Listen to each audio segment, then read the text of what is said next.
Morning, Michelle. Morning, Ed. Good morning, Kenzie. Hi, everyone.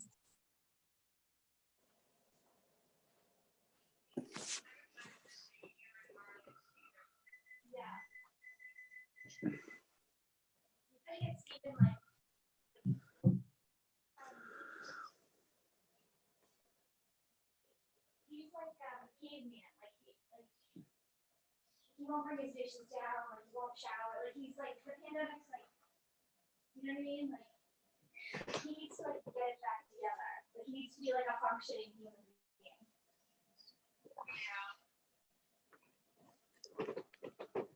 Yeah, you just like get into habits and then like all of a sudden you're like, oh, Eddie, wow. we've got your sound.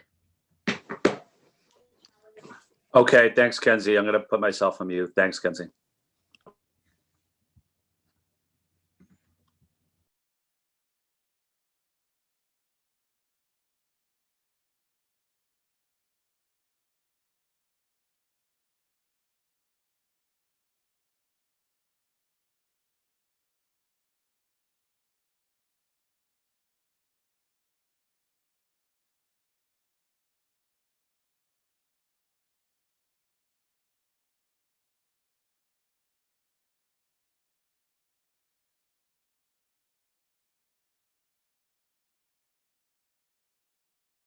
Hi, Matt. Morning, Kenzie. Morning, everybody.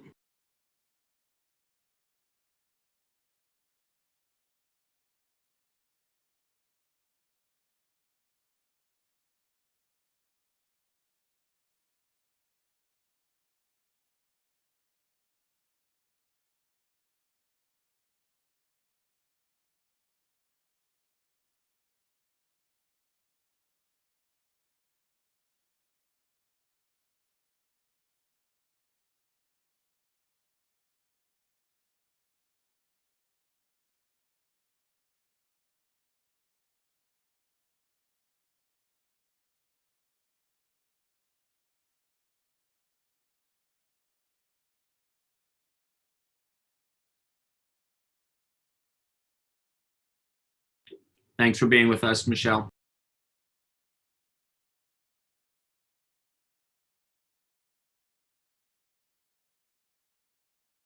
Happy to be here. Thank you for having us all here.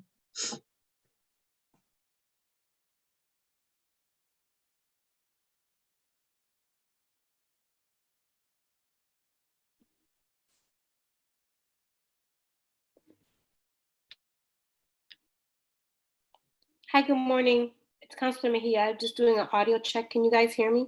Yep, we can hear you, Julia. Oh, hey, Kenzie. How are you? Good. I like your new little photo situation. Oh yeah, I know. I finally got with the times. It looks like an album cover.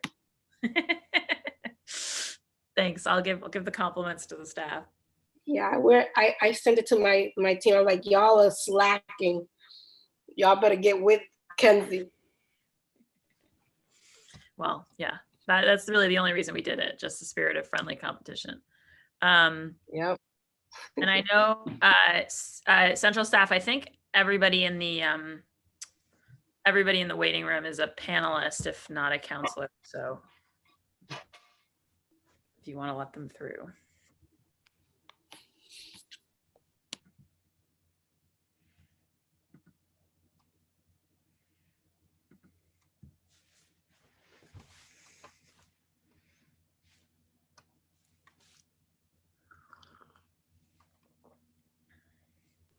Hey, Tim. Thanks for being here.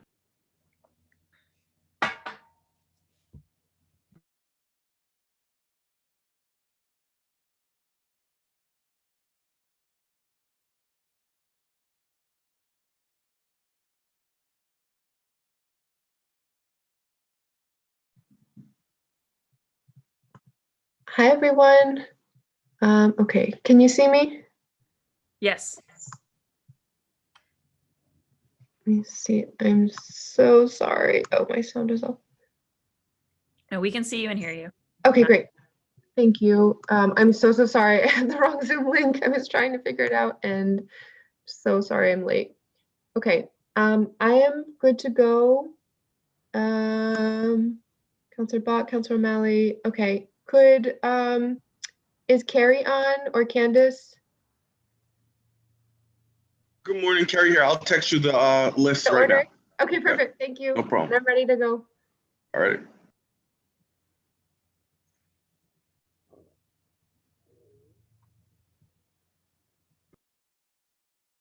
Okay, I think we're live and recording. Good morning, everyone. My name is Michelle Wu. It's been a long day already, and I am the chair of the City Council's Committee on Planning, Development, and Transportation. I am really excited to be here for a hearing on this important topic, sponsored by my colleagues, Councillor Kenzie Bach and Councillor Matt O'Malley. This is a hearing on docket number 0941. Order for a hearing on 100%, zoning relief for 100% affordable and deeply affordable housing. We have many speakers and many counselors here, so I'm going to just do some quick housekeeping notes, then kick it over to the two co-sponsors for an opening statement of the length of their choosing, and then everyone else maybe on the council a quick word. But if you could keep it to just about 30 seconds, that would be wonderful and appreciated. So just to remind everyone, this hearing is being recorded and broadcast live on Zoom and the City Council YouTube page, as well as streaming on the City of Boston's website, and will be rebroadcast later on public cable access TV.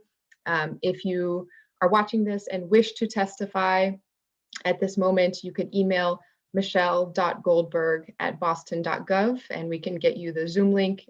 Public testimony will be after panel presentations. Okay, so at this point, I'll hand it over to the lead sponsor, Councillor Kenzie Bach, and followed next by Councillor Matt O'Malley. Thank you so much, Madam Chair. And I want to thank everyone for joining us today. I'm really excited to hear both from our administration here in the City of Boston and some fantastic advocates and folks working in the trenches of affordable housing, and then from some of our friends across the river about work that they have done already and are in the process of doing that we could possibly emulate here in Boston. As folks know, I've come to the work of the council through work on affordable housing, and the thing that has struck me time and time again in that context is that our challenges around affordability are so big, and we need such a significant pipeline of affordable housing to be both created and preserved, that when affordable housing projects die through death by 1,000 cuts, it's just very discouraging because we really need to be moving so much in the opposite direction. And I think that often we don't zoom out far enough to recognize all the ways in which we can make these projects slow to the point that they don't happen at all. So this hearing was really galvanized by a project in Councillor O'Malley's district, and I'll let him speak to that. But I think the reason we're doing it together is because that project is really just evocative of an overall theme, both here in our city and across the region. And so I think that as we, as elected officials, we go to the ribbon cuttings for affordable housing. We celebrate when it happens. I think we need to look at the tools and the systems that enable it to happen more or less often. And our zoning is one of those systems. And I think there are some really great ways that we could think about as a city, smoothing the zoning, the planning and development process within our zoning restrictions for 100% affordable and deeply affordable projects. And I think that this is a critical piece of the puzzle for how we make sure that we don't end up with a Boston that only people with money get to live in. And I think that, when you look, there are cities in this country, San Francisco is probably 10 years ahead of us on that path.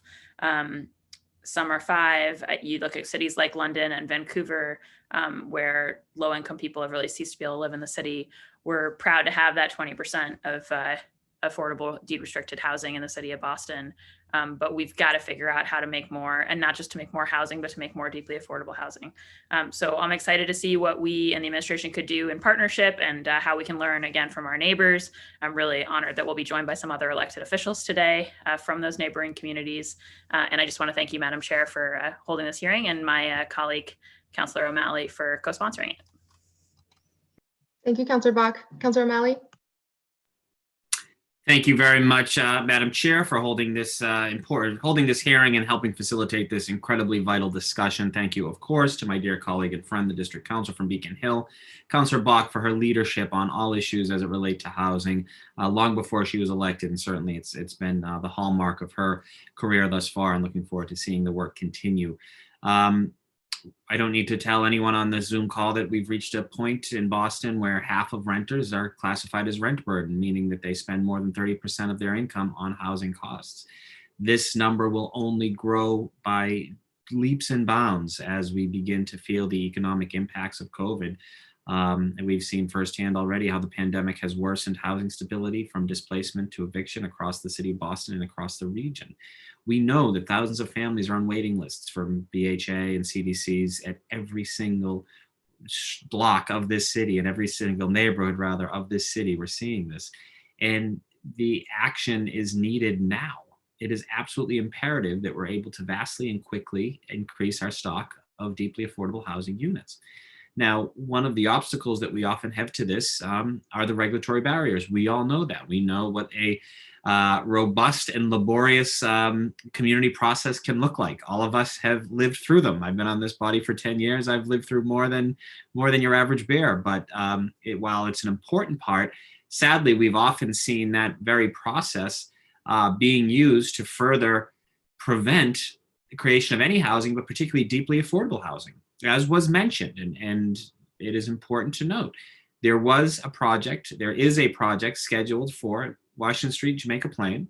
It was as positive and as universally appreciated and supported as any as I have seen in my decade on this body. And yet, someone who does not even live in the neighborhood or the city, but happens to own property that is close to this, a commercial enterprise, that is, an empty commercial enterprise in many cases, but there's some commercial as well, was able to use the process in such a way to delay it. And that is keeping a significant number of deeply affordable units at bay when we need them now more than ever. And I think it speaks to the fact that we need to fix the system here. We need strategic, comprehensive zoning relief so that it's easier to build deeply this kind of housing. This is a time for creative ideas when it comes to affordability. And many of the approaches that are being piloted in other cities attempt to provide carrots rather than sticks. The goal here is to make affordable development easy and attractive to developers, as well as standardizing the process so that there is less friction and less reinventing of the wheel.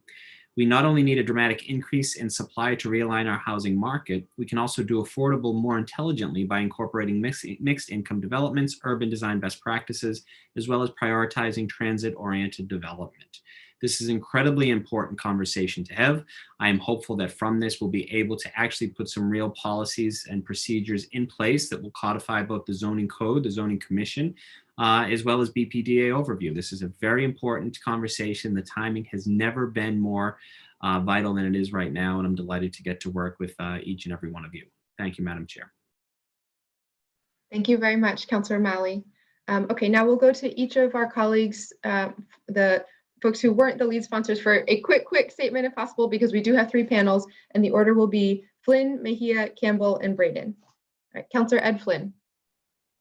Thank you, Councilor Wu. I just want to say thank you to Councilor Bach and Councilor O'Malley for their many years of support of affordable housing across our city. Great to have strong leaders like O'Malley and Bach, and in working with the residents across the city. I have further comments, but in the interest of time, I'm going to hold off, Councilor Wu. Thank you. Thank you, Councillor Flynn. Councillor Mejia.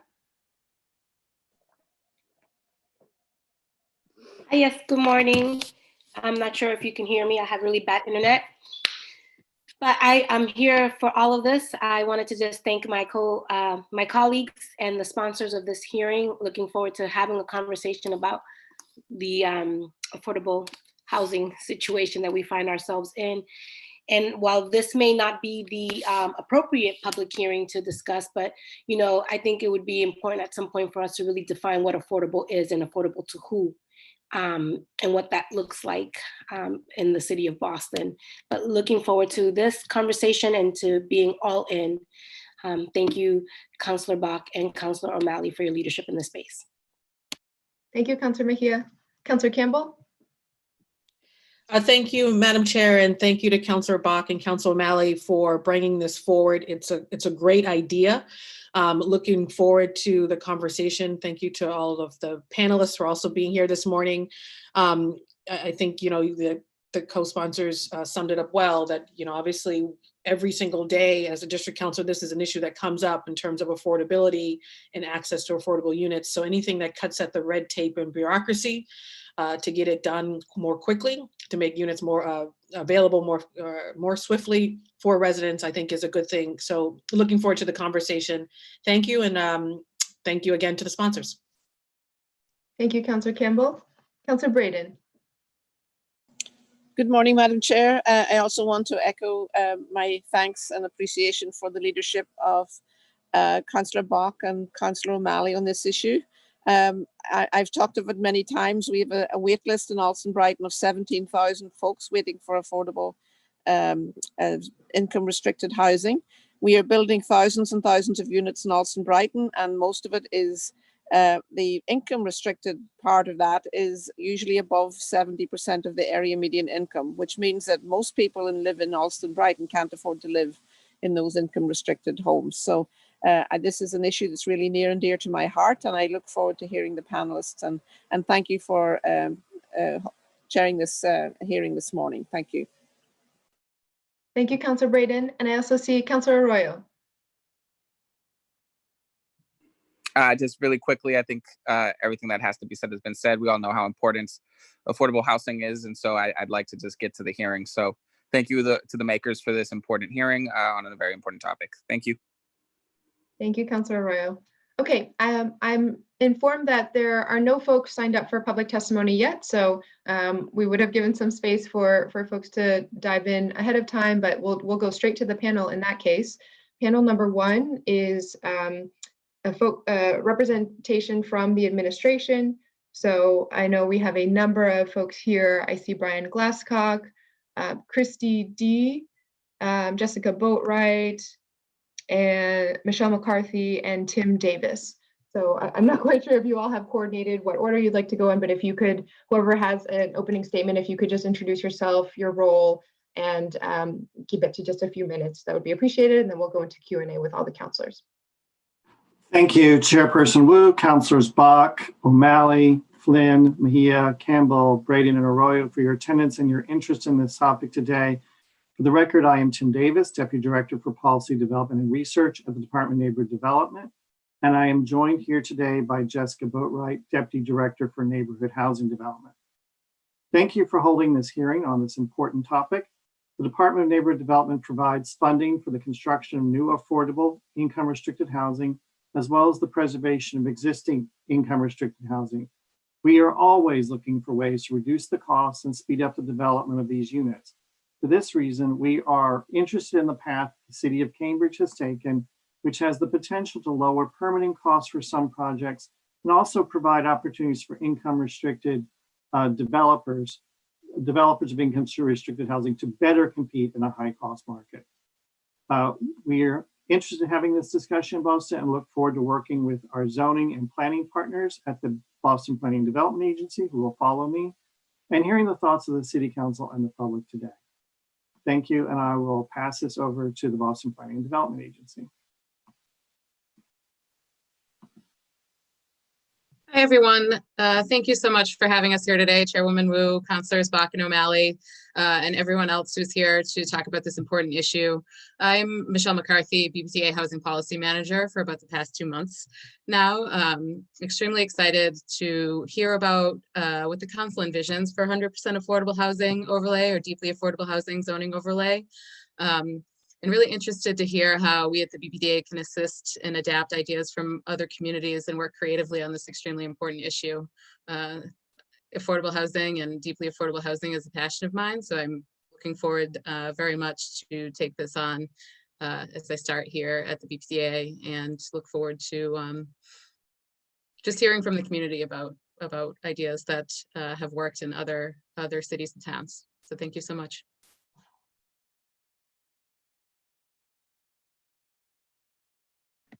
Thank you. Do any of the other administration folks wish to jump in? I see Brian and Christy on as well. Thank you, Counselor. But I'm definitely all ears right now. I'm like Michelle. I want to hear some, what's the best practices out there, and are they things that we can adapt to the city of Boston? Thank you very much. Christy, am I correct that you're here representing the Boston Housing Authority?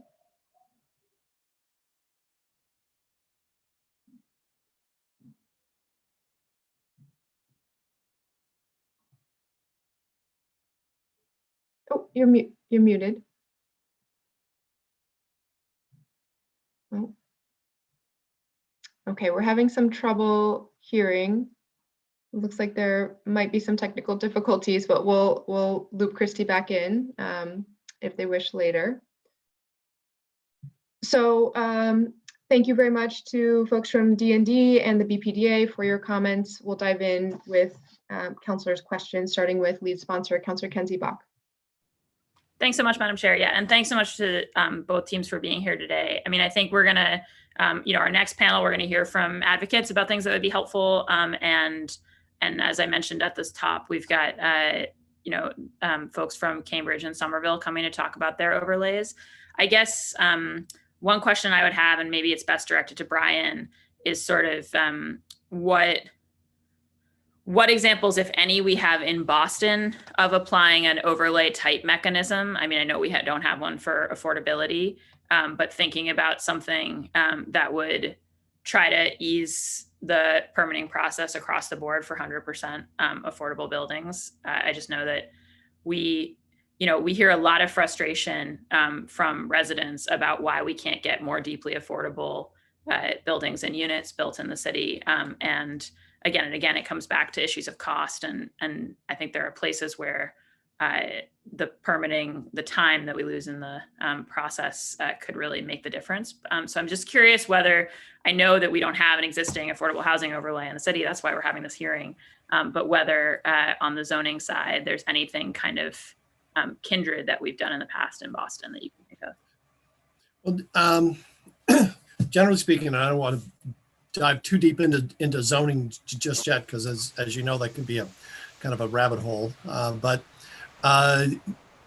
zoning overlays are generally used for, I think probably the thing people are most familiar with is the interim planning overlay district. So it's a temporary overlay that sort of freezes things in time as we're doing a planning process. So as we develop new actual hard zoning, there's not sort of a fire sale on people trying to develop things really quickly before the new zoning kicks in. But other overlays, green space overlay district, it's areas that an overlay is used for things where ordinary property lines and street grids are not not the best way of defining a geographic area. So in the case of 100% affordable, for instance, that's something that comes up in neighborhoods across the city. It's an issue. There's certainly demand for it in every neighborhood. So to have an overlay, it seems like maybe that's either you have an overlay for the entire city, or we amend the actual zoning in every neighborhood citywide to make make that an unallowed use, treat it as a use. And I think that's what I'm going to defer to my colleague Michelle and other folks that are going to talk about what's going on in Cambridge. But it seems like that's sort of the upshot of that is defining 100% affordable as a separate use category and then saying it's allowed. So it doesn't need zoning relief and it can be built as of right. And that's a different and I think much more direct way of getting at that issue. I'd have to know more about what you're contemplating as an overlay to figure out how to streamline the process more. You know, if I can drill down just a little bit more on that, if the intent is to make 100% affordable projects free from the threat of challenge by abutters, for instance, then making it an allowed use and making it so that no zoning relief is required at all, that's the most direct approach to that. And just one question for D&D. I was wondering, I don't know if it's Jessica or Tim, but just if you guys could speak about, obviously D&D puts money into lots of affordable housing projects around the city. And I'm curious if you could just speak to how often you see, delays and even projects dying because of issues around zoning and permitting. So currently we are seeing about one project a year that is having these problems, but then those projects may be delayed significantly because of the zoning issues. They can come in a couple different formats. They are usually abutter lawsuits, which is obviously the case in the Pine Street Community Builders Project on Washington Street. It was also the butter repeal on Parker Terrace Street and at the 15 Knott Street or residences at Fairmount Station. We also have had, issues with situations where there's a problem with doing a boundary line, and also one downtown where there's an issue within what we call a planned development area, PDA, that's a unique case. But I think that by and large, the butter lawsuits are the largest issue. But again, it's about one project per year. But every project that gets delayed is important to us, especially with the Pine Street project, given that the vulnerable population it intends to serve and the really important need for that. And if Jessica would like to add anything, that would be fine. She's shaking her head. That was a great summary. Thank you. Happy to talk about any of those specifically, but I think about one a year is right. Great, thanks so much. I'm mindful of our other panels, and so I'll cede my questions at this time. Thank you, Madam Chair. Thank you, Councilor. Councilor O'Malley. Thank you, Madam Chair. So I'm going to follow up on that. So Tim and Jessica, you said it's about one lawsuit a year, and do you know, even anecdotally, what the success rate of those lawsuits that are filed? Or I'm not a lawyer, but I think I'm smart enough to know the answer to the question that I'm asking, which they eventually are settled and the construction is eventually built. By and large, I can't think of a scenario where one of these lawsuits, many of which I would characterize as completely frivolous, have stopped a project, but it has caused major delays. And to your point, it's prevented people, a vulnerable population during pandemic, from having access to housing. So that's one of the reasons why I think the action that this body and this city should take is desperately needed. Now, I'm not suggesting for a moment that we should get rid of the community process for all its lumps and bumps. I support the community process, but what I do think is that we have a broken process in many ways, where you can have people use this process to stop progress, to stop development, to stop something that is again just universally supported throughout the neighborhood, throughout the city. So going back to Brian's point about sort of a city-wide overlay or versus amend the zoning code to look at something like this. This is somewhat of an intellectual exercise right now. I wonder what that would look like. Have we done that with any other sort of changes? Admittedly, the zoning code is I think needs significant reworking and overhauling, I'd even say, but it's something that we've had for many years. Have we seen something that has been applied to every neighborhood to make building easier, sort of in your time or beyond? I'm thinking maybe some environmental regulations, perhaps. Well, it's even more sort of basic than that. I mean, we made things like art galleries and bakeries and repair shops and so on. It used to be conditional uses in business districts, made those allowed citywide in a sort of an omnibus change to zoning to free that up, because there's no reason that a coffee shop going into a business district should need to go through the ZBA process. That's what business districts are for. And so sort of removing those things that are more commonsensical, has worked fairly well. I think the other ways of streamlining, having a separate ZBA process for small businesses has worked well. That Thursday night subcommittee for homeowner projects and small businesses has opened the door for lots and lots of people that just couldn't, if they got in the ZBA queue, that they're going to wait, 6 months to get heard on something. I think that, that went a long way. This is a little broader than that. We don't know what the parameters, I guess, right now would be for a 100% affordable project. I think I'm intrigued by what you're talking about as the community process. I'm not sure what the community process would be. If somebody came in proposing, a 200 unit, 100% affordable, 15-story building in a neighborhood. Doing that as of right, I think would be very difficult from a community process point of view. I'm not sure how the abutters how we would engage with the community in a meaningful way so that their input could actually shape the project. If it's already as of right, theoretically, the developer doesn't need anything.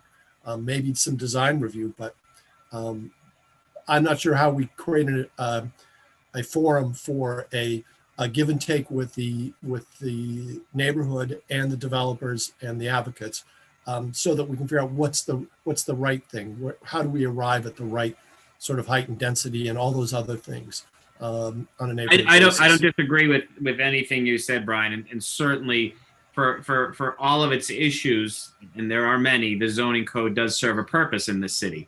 I certainly agree with that. I think, though, that we have seen flaws exposed in it, and this is one of them. So to answer your question, looking, and we will get to this with our neighbors in Cambridge and Somerville.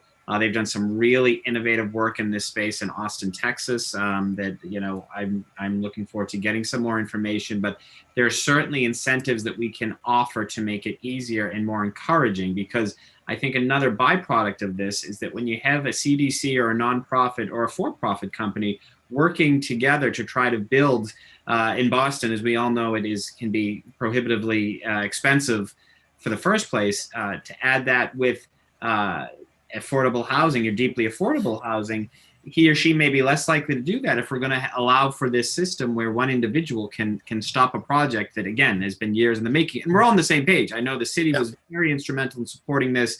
I was, I believe all my at-large colleagues were. I mean, this is something that was really just incredibly supported. And it's just, I think, speaks to a deficit in what our process is. I'm not saying we should throw everything out. I've said that several times, but I think your point is right. This is something that is going to take some thought and some care and deliberation. So I'm looking forward to hearing more from advocates and our neighbors in government to hear some more things. Before I close, I did want to thank Tim, Michelle, and Brian for joining me and wearing blue checked or striped shirts today. We all got the memo this morning. So it's right. All of you. So thank you, Madam Chair. And thank you again, Councilor Bach. Thank you, Councilor O'Malley. Sorry, did someone want to chime in? Yeah, I just wanted to, touch on one last thing that Councilor O'Malley sort of mentioned, and it would be wrong to not acknowledge the fact that, the administration, the BPDA, and very importantly, this body, the Boston City Council, together submitted a home rule petition that is still pending up at the State House that would authorize the city, empower the city of Boston to develop zoning that has inclusionary units built into it. And I think that's really an important piece of that. It would be, we believe it would be sort of a first in the nation, pure inclusionary zoning without any strings attached, where we could have as of right projects be required to include inclusionary units. And that would help, I think, immensely. It's not going to solve everything, and it's not going to solve a problem where there are dimensional limitations and zoning relief is required, but it gets us past this point of having to keep things down zoned for the sole purpose of being able to ensure that the inclusionary units happen. And that's a big piece. And we should all be proud of ourselves for actually getting that up there. But now we need to continue to push and get that passed. Thank you. Oh, Tim, would you like to chime in? Yes, just one quickly. Councilor O'Malley had as part of his question, he asked about projects that had actually been canceled because of the butter lawsuits. You're correct, Councilor O'Malley. There have not been any that we know of that have been canceled. They just delayed, and they are eventually resolved. However, that does cost money and time. Thank you. I'm sorry, Madam Chair. I forgot one quick question that I just wanted to ask. I know I already closed, but just very briefly, and this may be for you, Brian. Do we know what the status is on the Zoning Commission on adopting the rules set forth in the JP Rocks plan, something that the community spent years coming together with? I believe that we're waiting now for the Zoning Commission to formally ratify that. Can you just briefly tell us what the status is and when we can expect that vote to happen? Wow, that's kind of that's a little bit of a tall order, but I can tell you this, and you're right. There were a lot of hours and blood, sweat, and tears spent on that, and I think the JP Rocks plan itself, really was sort of a turning point in how the city has approached planning and zoning. It was really sort of the dawning of a new age, and it's rough as that. That learning process might have been, came up with a really good plan. The problem is that we were still unable to get consensus around, from the community around actually implementing zoning to carry that out. So what's been happening in the interim is projects have gone forward. They've largely adopted the guidelines, the guidance that the planning document presented, but they still need to go through that very rigorous zoning relief process through ZBA process in order to get built. And projects have gotten built. Could more things have happened? Could we have realized more affordable units had the zoning been in place? Maybe. We are having those conversations with the community. We're re-engaging. We want to find out now, 5-6 years later, what worked about the process and what didn't work. How can we do better in other neighborhoods? So we do, once we have a plan that we've got consensus around, how do we turn that into actual zoning? So we're largely meeting the goals of the Plan JP Rocks, but the process for projects to happen would be a lot easier if the zoning were in place and not the sort of nebulous limbo that we're in right now. Very much. Okay, I want to recognize that Councillor Anissa Asapi-George is present as well, and note that Councillors Flynn and Arroyo have said they will defer their time just to give more time for public testimony and others panelists to have a say. I also want to recognize that they will be in a later panel, so you will hear from them directly, but thank you to our elected colleagues from neighboring vicinities, Cambridge Mayor Sumbul Siddiqui and Somerville Councillor Ben Ewan-Campen for being with us and on the Zoom already. Okay, and so I had wanted to give the lead sponsors as much time as they needed to set the stage, but I am turning on the 5-minute clock for colleagues so we can keep going briskly. It will be Councillor Mejia, then Councillor Campbell, Councillor Braden, and Councillor Asapi-George. Councillor Mejia? So I'm going to be really quick with my questions. I have 5 minutes. So I'm going to expect those folks who are answering to be just as quick because I want to get through all of this. Okay, y'all. So I'm going to put you on a timer as well. How about that? So Michelle, first, thank you for being here. I know that a lot of folks who are watching, who are living these realities don't understand half the lingo that we're using. So if you could just, I know Councillor Bach mentioned something about overlays. Can you just really quickly define for us what an overlay is, as simple and as quickly as possible? Sure. So an overlay is a scheme over which the city or sections of the city would have specific zoning rules with regard to whatever is being proposed. So in the instance of 100% affordable housing overlay, it would say that the default zoning rules exist, but then the overlay is kind of laid on top of that to say that in the instance of affordable housing, a specific set of additional rules or easement of those rules exist. But I think that Brian might be a better expert to answer that question if that is not a sufficient answer for you, Councilor Mejia. Yeah, go ahead. I'll take a quick 30-second shot at it. So ordinarily we use overlays to where there's a particular issue that covers multiple zoning districts, not based on sort of streets and wards and precincts and the usual lines that we draw on the map. So for instance, a greenway planning overlay district follows a green space as it goes through a number of different other zoning sub-districts. And a lot of times it's measured as a distance back from the river, for instance, or distance from parks. So it's where those things sort of don't meet our governmental lines in the sand. Good job, Ryan. Get A+ for that one. That was All right. easy. Thank you. So I'm moving on to Tim.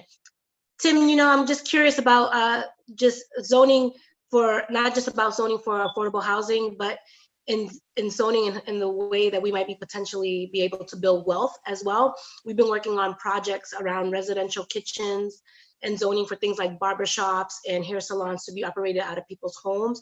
Can you talk to us a little bit about some of the zoning roadblocks that may be in the way of something like that? I'm not sure I can be super helpful with that. It's not my area of expertise. Again, Brian, maybe you can be more helpful on this question. Oh, Ryan is the dope guy today. Go ahead, Ryan. I know, sorry, Brian. Brian. That's okay. So zoning hurdles that two ways that zoning can be a hurdle for developing housing. First, it's the dimensional thing, and that's probably the biggest challenge. Not housing. I'm talking about specifically for at-home entrepreneurs.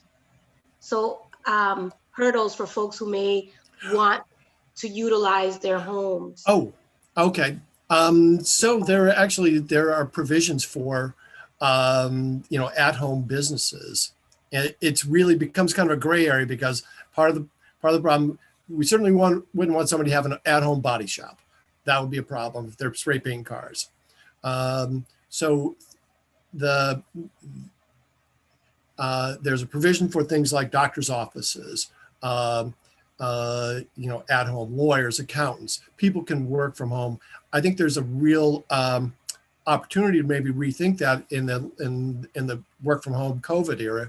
We've managed to get along with it okay, but the quick and easy answer is if you're doing something from the home where it's not impacting your neighbors, you don't have cars lining up, because you're delivering food to the curb from your house, probably okay. That's a bit of an ISD question, and it is kind of a gray area. It's not really well defined in the zoning code. Okay, good job, Brian. Okay, so now I'm bouncing off of Councilor Bach's question, and I'm not sure to who this. Apparently I'm going to be signed off this account for some reason, but we're finding what you mentioned that there were one case per year that gets pushed back, Tim, and we're finding these cases in the same neighborhoods, or are they occurring across the city? And you may not be able to answer this, but I'm just curious to know what kind of legal aid the city currently provides for some of these low-income housing projects. So yeah, that's 5 minutes there. So feel free to answer everyone. And then if it's okay, I know you must have more. Right. Second round. So they've been in all different neighborhoods: Jamaica Plain, Mission Hill, downtown, Hyde Park, Dorchester. They've been in different neighborhoods. We don't provide direct legal assistance. However, we do fund the projects. And so if there is a funding increase due to the timing, then we often have to plug that hole in their budget based on the increased cost of the project overall. And I do just want to add that, unfortunately, if we do have to plug a gap because of either project delays or need for redesign or just time or staff time or legal fees, that those are dollars that otherwise would go to another affordable project. So it is a sort of net loss for us. Thank you. Thank you. Next up was Councillor Campbell, but I think she might have had to jump to another meeting. And then after that was Councillor Braden. Thank you, Madam Chair. The one issue that seems to come up is, you know, the concept of affordable housing. I'm a strong believer in mixed income developments. Sorry, somebody's mowing their lawn out here. I'm going to step inside. This is a disadvantage of being able to sit on your deck. This is better. Sorry about this. The pushback that we have an overlay district in Brighton, I think, on Washington Street, where there's elderly housing on 20 Washington and 30 Washington Street. Brene Brith and the Patricia White housing development, which is a BHA development. One issue that we encounter is that it's very frustrating that a for-profit developer can come along and get extensive zoning relief to build a lot of density in the neighborhood without giving us any affordability in terms of the IDP, the inclusionary development policy, minimal benefits.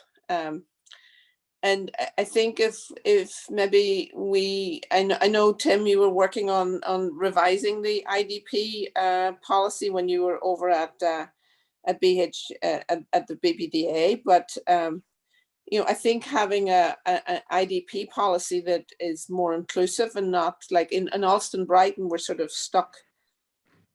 Until very recently, we've sort of been stuck on that 70% area median income level. And it's basically, it's sort of like a proxy for redlining, because low income people of color who cannot afford to get into those units, and we're not building enough of them anyway. So I really feel that there's maybe a couple of ways to go at this, that really revising our IDP policy to make it more diverse income restricted ranges might be another way to go at it as well. But I'm also very interested to hear what the folks from Cambridge and Somerville have done. Thank you.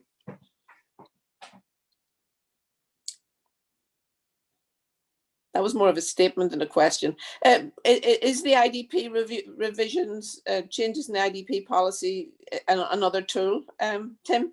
So yes, it can be another tool. It's obviously a very different question than the question of an affordable zoning overlay district.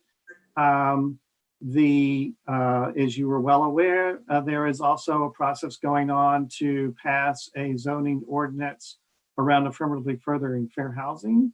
And through that process, there will be, I think, significant opportunities for communities to ask developers to do affordable units that are responsive to the community and responsive to the very questions you're asking in terms of incomes and equity. It's built into the review process under the affirmatively furthering fair housing zoning amendment. So in terms of an overlay district, like how large of an area would that be? Could it be a specific like spot zoning situation, or would it be how extensive would an overlay district extend? I have no experience of this, so I'm trying to find out what the implications are. Oh, that might be a question. I think that's a question panel. I think that's a question for Brian. Or Brian. Brian, you're it today. You're the man of the moment. So thank you. Glad to sort of take a crack at that. So zoning, the thing about an overlay is you're either trying to describe an area that doesn't follow street grids or specific zoning sub-districts, where you can just sort of say the Cleary Square neighborhood shopping district, for instance, in Hyde Park, is a well-defined, discrete sort of neighborhood.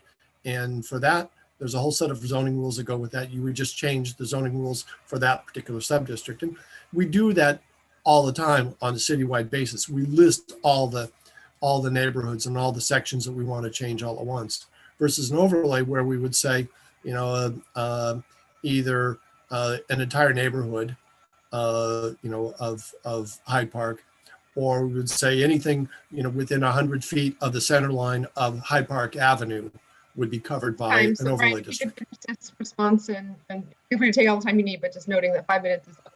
Yep. Okay. So, you know, I think it's, there are a couple of ways of getting at this, and I don't think we should be hung up on overlay versus a zoning change, but I merely mentioned that it might be more direct. If we're going to make actual changes to zoning, creating an overlay can sometimes add a level of complexity and confusion. People have a hard time wrapping their heads around, as I am right now.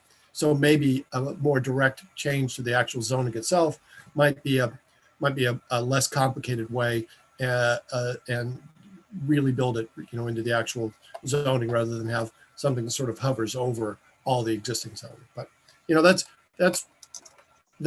ends up being a problem for a technical problem less than a substantive policy problem. It's more of a, you know, what's the right tool to get to where we want to go. Very good. Thank you. Thank you, Brian. My time's up, so I'll let the next person ask their questions. Thank you. Thank you, Councillor. The next person is Councillor Sabi George.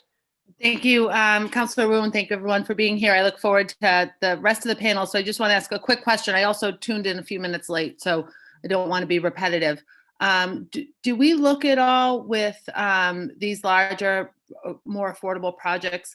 Do we ever look and analyze sort of the length of time it takes to go through the development process compared to other projects? And, you know, is there ways to abbreviate or shorten that length of time, because those affordable projects are so important to our communities? And then do we also ever look at the size of the units that are developed? Yeah, I want to provide more affordable, deeply affordable housing, family housing. I'm just curious if there's any analysis that you all do on that, and how does that impact the timeline? So thank you for those questions. I think I can get most of them, and then Tim may be able to fill in a little bit. I think that's a really interesting question about whether the projects take longer compared to market rate projects.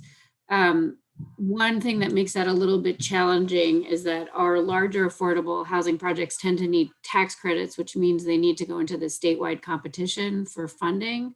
So that often can cause some delay just because the state pipeline is so big. The state's treated Boston very, very well the last few years, but still often projects need to wait. So I would be totally willing to look into that a little bit with some colleagues at BPDA, and Tim may have a little bit more to say on that since he is a BPDA to DND staff person. But I do want to comment on the unit size. We do try to balance out and promote a variety of unit sizes. We also ask for a lot of evidence of community engagement before we fund a project. And then as time goes on, if things change, we always make sure that the project team has gone out to the neighborhood again. And so often some of the unit size decisions are heavily, or always I would say they're heavily informed by what the neighborhood is saying about what they're looking for in their community. But we do try to promote projects that provide larger units. We try to compare information about local waiting lists and demand. All our projects have to have a market study. So we do try to take that into account, and also appreciate that not every project allows for the opportunity for those larger unit types, but we especially emphasize it when neighborhoods are asking for that. And in terms of just following up on that, it is clear that affordable housing projects that require tax credits do take significantly longer than most market rate projects to get from kind of idea to, you know, shovel being put in the ground. I don't have any specific data right here, but there is also a situation where right now, given COVID-19 and the uncertainties in the marketplace, there are a lot of market rate projects that have not started. And so we're in a little window here where we may see that affordable projects, because of their funding sources and their financing, actually may be able to move faster than some market rate projects in getting from approval and into the ground. Is there ever an opportunity to speed that process up, the parts that we can control on the city's side? Because it does take longer with the tax credits and those, the state competitions and all that? Right, so we're looking at, so in addition to something like the zoning amendment, we are also thinking about ways in which we can, maybe in some cases, we should, if we reduce the number of funding sources for a project, then we're able to move a project more quickly. So for example, if it's all city sources plus an easier to get quote unquote mass housing, financing, then we might be able to move quicker. But again, once a project is looking at what we call 9% tax credits, then we have significant delays. And Jessica may be able to say more to that. Yeah, we have made a couple of changes in the last couple of years. Apologies. First of all, we try to work with project teams as soon as they have an idea, so that once they, come in for funding, we've helped them understand what the city requirements are and how they can move more quickly. We also have been doing a lot of work on the design side to try to make sure that project teams do as much as they can to advance their designs, but prior to applying to the state, which often makes them much more favorable for funding consideration. And we're exploring. Feel free to continue, but right, no, we work with partners who provide pre-development funding to try to help make sure, especially for smaller or newer developers, that they can access a flow of funds that they need to keep the projects moving. So, we're trying to cut at it from multiple angles because there are so many moving pieces. Thank you very much. Okay, round two for colleagues. Councillor Bach. Thank you, Madam Chair. I think I'd prefer, I know we have some great folks on the next couple of panels, and I'd prefer to move along to that. Thank you. Great. Some administration colleagues may be able to stay to hear as well, but thanks. Wonderful. Councillor O'Malley, you feel the same way, or do you have something? Thank you, ladies and gentlemen, for your work and partnership in this space. Great. Councillor Mejia, I know we had cut you off before your list was done. Do you want to ask more in round two?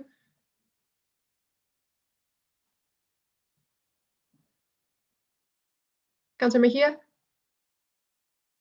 Okay, we'll keep going. Councillor Braden. I've no further questions at this time. I can look back to the folks from the administration at another time if I have further questions. I'm really anxious. I have a hard stop at 11:30, so I'd like to hear the folks from Cambridge and Somerville. Thank you. Great. And Councillor Sabi George? You're good. Okay, wonderful. Thank you, everyone. Thank you to the administration representatives here. You're welcome to stay or keep it on in the background as well, or go to your many other important things that you also have to do. Okay, panel two will be, let me just double check, around current zoning related barriers to building affordable housing and possible solutions. So we have some organizational leaders here with us. Okay, let's see. Carrie, can we do a quick switch over in terms of the panelists? I see Andy here. Molly. Okay, great. Okay, so I'm just going to go in the order that the sponsors' offices gave to me as very detailed instructions so helpfully. So we'll start with Andy, then let's see, is Jesse here? Okay, hi Jesse. Then Molly, and then Amy. Hello, so I should just go ahead? Yep, if you could just introduce yourself, your role, and maybe keep it to a 2 or 3 minute opening statement, and we'll do Q&A as well. Great, thank you all for inviting me here today. My name is Andy Waxman. I'm with the Community Builders, or TCB. In addition to being a resident of JP for about 20 years, I oversee TCB's real estate development work throughout New England. While TCB is in 14 states in the District of Columbia, we got our start in Boston over 50 years ago, and our headquarters is here in Boston. As a nonprofit, TCB's mission is to build and sustain strong communities where all people can thrive. The core of our work is developing, owning, and managing affordable housing and improving the lives of the residents and the neighborhoods where we work.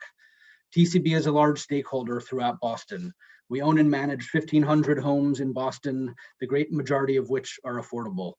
In the last 10 years, we've developed affordable and mixed income housing in Boston neighborhoods, including Allston, Chinatown, Dorchester, Roxbury, the South End, and JP.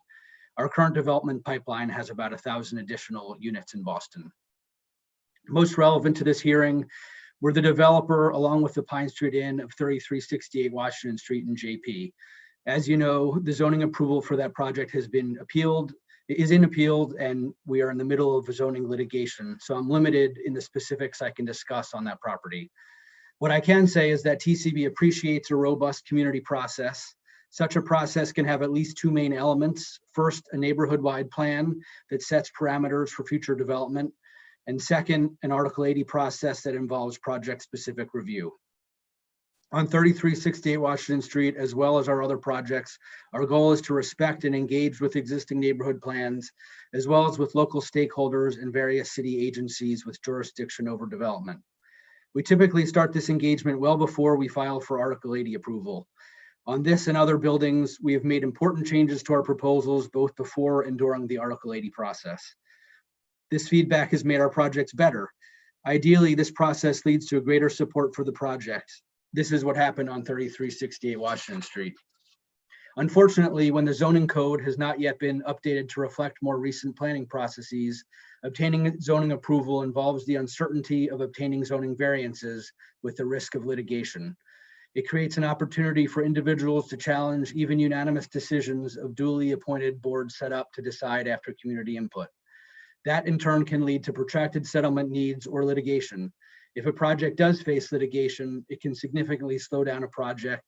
It could require significant expenditures of time and money and can ultimately result in projects not moving forward. This is true even when a project conforms to local plans and even if it has broad neighborhood consensus. We support the idea of codifying local plans into the zoning code, and we especially support this for projects with a significant share of affordable housing. I don't need to tell anyone on this council that we have a crisis with too few affordable homes in Boston. Clearing away this hurdle to the development of more affordable housing is one important step to help solve this critical issue. In the specific case of 3368 Washington Street, if an affordable housing overlay district or underlining zoning code changes were in place, allowing this project as of right, we would be even closer to celebrating a groundbreaking. Thank you. Thank you, Andy. Jesse? Thank you, councilors. My name is Jesse Kansen-Benanov, and I'm Senior Project Manager at B'nai B'rith Housing. We're a nonprofit affordable housing developer based in Brighton, working in Boston and the Boston suburbs. I'm also president of Abundant Housing Massachusetts, which is a new statewide pro-housing advocacy coalition. I want to thank my district councilor, Matt O'Malley, as well as Councilor Bach for bringing this to the agenda today. I think this is an important discussion. I had the opportunity to be involved in the discussion around the affordable housing overlay over a number of years in Cambridge. And so I'm glad to see this emerging in Boston. We all agree there is an affordable housing crisis. We all agree we need more affordable homes in the city of Boston. We need to create a regulatory scheme that allows affordable housing to be built. What I wanted to do here in just a couple minutes is go over some of the strategies that I believe we need to undertake in order to create the conditions whereby we can create an abundance of affordable homes throughout the city of Boston. B'nai B'rith Housing is a small affordable housing developer. We and other small nonprofits like CDCs often find ourselves in Boston at a disadvantage in the competition for land. We can't bid as high as market rate developers as we face a variety of challenges, including local and state caps on the development costs when competing for scarce public resources. Permitting costs and times are substantial in Boston. This means that money goes towards development soft costs like lawyers, and less towards the actual construction of new affordable homes. It also means a much longer timeline, as Andy was talking about, to bring these important critical homes to fruition. Affordable housing is clearly a priority in Boston. It's a public good. We want to encourage it. So as I said at the beginning, the regulatory framework for affordable housing should be constructed to encourage this type of investment, not essentially to tax it and make it harder to build. When we look at regulatory relief for 100% or substantially affordable housing projects in Boston, I would suggest there are two items we need to look at. That's the process and then the underlying zoning. We need to reform the process. I believe we should exempt 100% affordable housing development from extensive community review processes like Article 80, large or small project review. When it comes to affordable housing development, research by Einstein, Glick, and Palmer at BU have shown that community processes in Greater Boston are not representative of overall community opinion or need. If affordable housing is a priority for Boston, at least within certain parameters, we need to eliminate extensive, costly, long public reviews and comment period.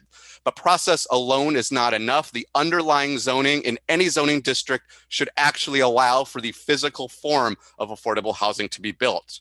Remember that, as talked about in the last panel, the largest affordable housing development program in the Commonwealth is the Low-Income Housing Tax Credit Program, which is used for multifamily construction. Dimensional requirements like height limits, lot setbacks, floor area ratios, and yes, parking can render projects infeasible on otherwise size-effective parcels. Perhaps we're getting into the territory of the Zoning Commission at this point, but it's a critical element to have in any comprehensive discussion of this topic. I want to also just highlight again parking. If we want to build an equitable and green city, we need to reduce and eliminate reliance on cars and move people towards biking, trains, walking, and other forms of transportation. More than that, parking requirements are cumbersome to affordable housing. In areas with high parking ratios, affordable developments rarely see all parking utilized, and excessive parking requirements have a negative financial impact on project and hurt the feasibility of building new affordable homes. And finally, I want to stress that anything we do here should be citywide. This is a city investment. Affordable housing is a city investment, and every neighborhood has a role to play in contributing to this public good. The existence of single-family zoning or other restrictive districts in a neighborhood should not alone preclude it from playing a role in addressing this need. I want to underscore that point. This should be citywide. I think we need to look to the example of Cambridge and Somerville, who have taken this citywide and made it effective to every district. I'll leave it there, and I look forward to answering questions after this panel. Thank you so much. Before we move on to Molly, I just want to flag that in consultation with the lead sponsor, we are combining, we were originally going to give the cities of Cambridge and Somerville their own panel, but we're going to just combine it into one big conversation because I know my colleagues are eager to hear from the mayor and councilor as well. So after we go through Molly and Amy, then we'll also pass it to Mayor Siddiqui and Councilor Ewan Kempen, and then do Q&A with everyone. And also wanted to note that Councilor Campbell has been having some technical difficulties. So she's watching, but we'll send questions along later. Okay, Molly, thank you. Thank you, Councilor Wu. I'll be quick because I'm here representing Abundant Housing also. I'm the clerk and a founding board member. I also work for Alston Brighton CDC as my day job. I run the home ownership and counseling programs. And then for background, I also have a few developers in my family in Jamaica Plain where I live and I grew up. I think I have been a resident for my entire life besides the 4 years I was at UMass Amherst. One thing I just wanted to add to all of Jesse's points is that we're talking about rental housing. Much of the subsidized housing, the housing stock developed by the CDCs is subsidized rental housing. It is very difficult to do 100% affordable home ownership projects today. I don't know of any that have been done without some market rate cross subsidy. So that is, we're not addressing the home ownership problem. And I think in terms of demand, it's skyrocketing. We've had thousands of people come through my home buying class in the last couple of years. And about 40% of those are making less than 80% AMI. So this is not just for people who are above the area median income. A lot of people are interested in home ownership, and we have the absolute best first-time homebuyer loan programs in the country. One Mortgage is amazing, and the ideal situation is that somebody can use One Mortgage with a market rate property, but we are not seeing market rate properties that can qualify for those loans. So the resources at our disposal are just being left on the table, and it's disappointing. But I will leave it at that. Thank you. Amy? Hi, I'm going to do a screen share for a quick presentation.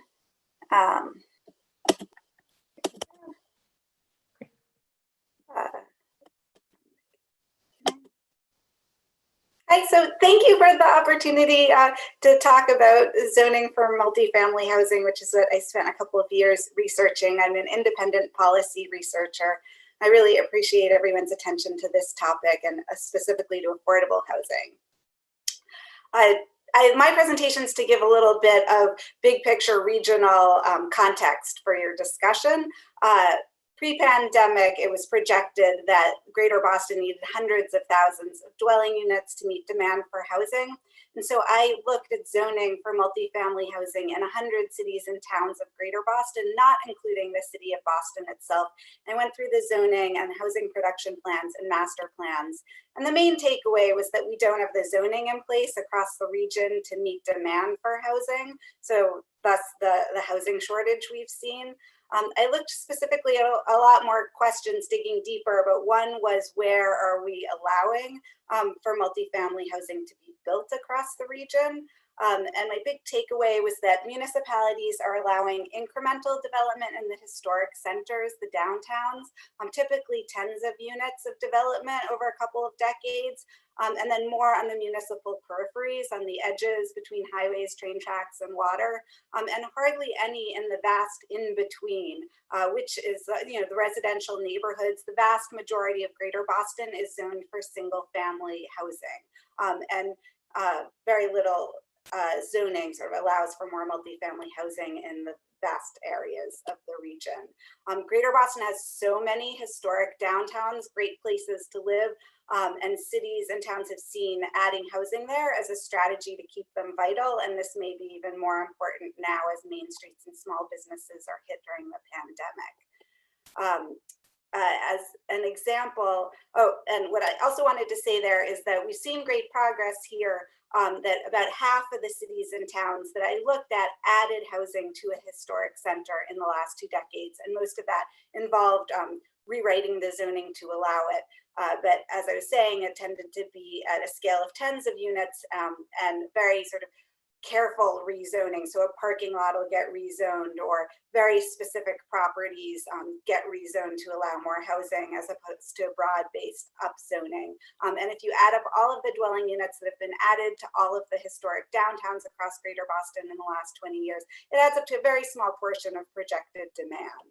And then to a quick case study, Needham's got a historic downtown with a train, a White Steeple Church, and lots of shops, a great place for housing. They started planning, 15 years ago, 20 years ago, for more housing in the downtown. Then in 2009, they rewrote the zoning to allow housing. Since then, we've seen 10 units developed in Needham Center. It's shown here in the picture. And then on the map of Needham, you see those 10 units right in the middle. And then meanwhile, in the last few years, Needham allowed 52 units and 136 units right on the edge of town, right on Route 128. And then on the far side of Route 128 from the rest of Needham, 390 units. And really nothing else has been allowed in terms of significant multifamily housing in the vast majority of Needham that's residential. Now, allowing more housing on the edges of town, something I've seen up and down Route 128 and all across Greater Boston. This isn't a bad thing if politically that's where it's acceptable to add more housing. We've needed that housing, and the question across the region there has been, how do we create connected hubs on the edges that are similar to the centers? This is just the view from the top of that apartment building with 390 dwelling units on the far side 128 from the rest of Needham. Then the last thing, so I talked about the centers, the edges, there's a vast in between, and I think this is where the idea of an affordable housing overlay, or whatever you'll call it, is particularly relevant. Is that sort of all these residential neighborhoods have been the hardest politically to upzone. I saw it in just master plan after master plan, housing production plans, sentiments like Reading's preserve the town as primarily single family owner occupied residential community, or Burlington's 2017 master plan. For any comprehensive housing policy to work in Burlington, it must begin with protecting the town's single-family neighborhoods from unwanted encroachment by other land uses. And the next sentence in the plan specifies that other land uses is multifamily housing. So that's sort of just like a big contextual overview.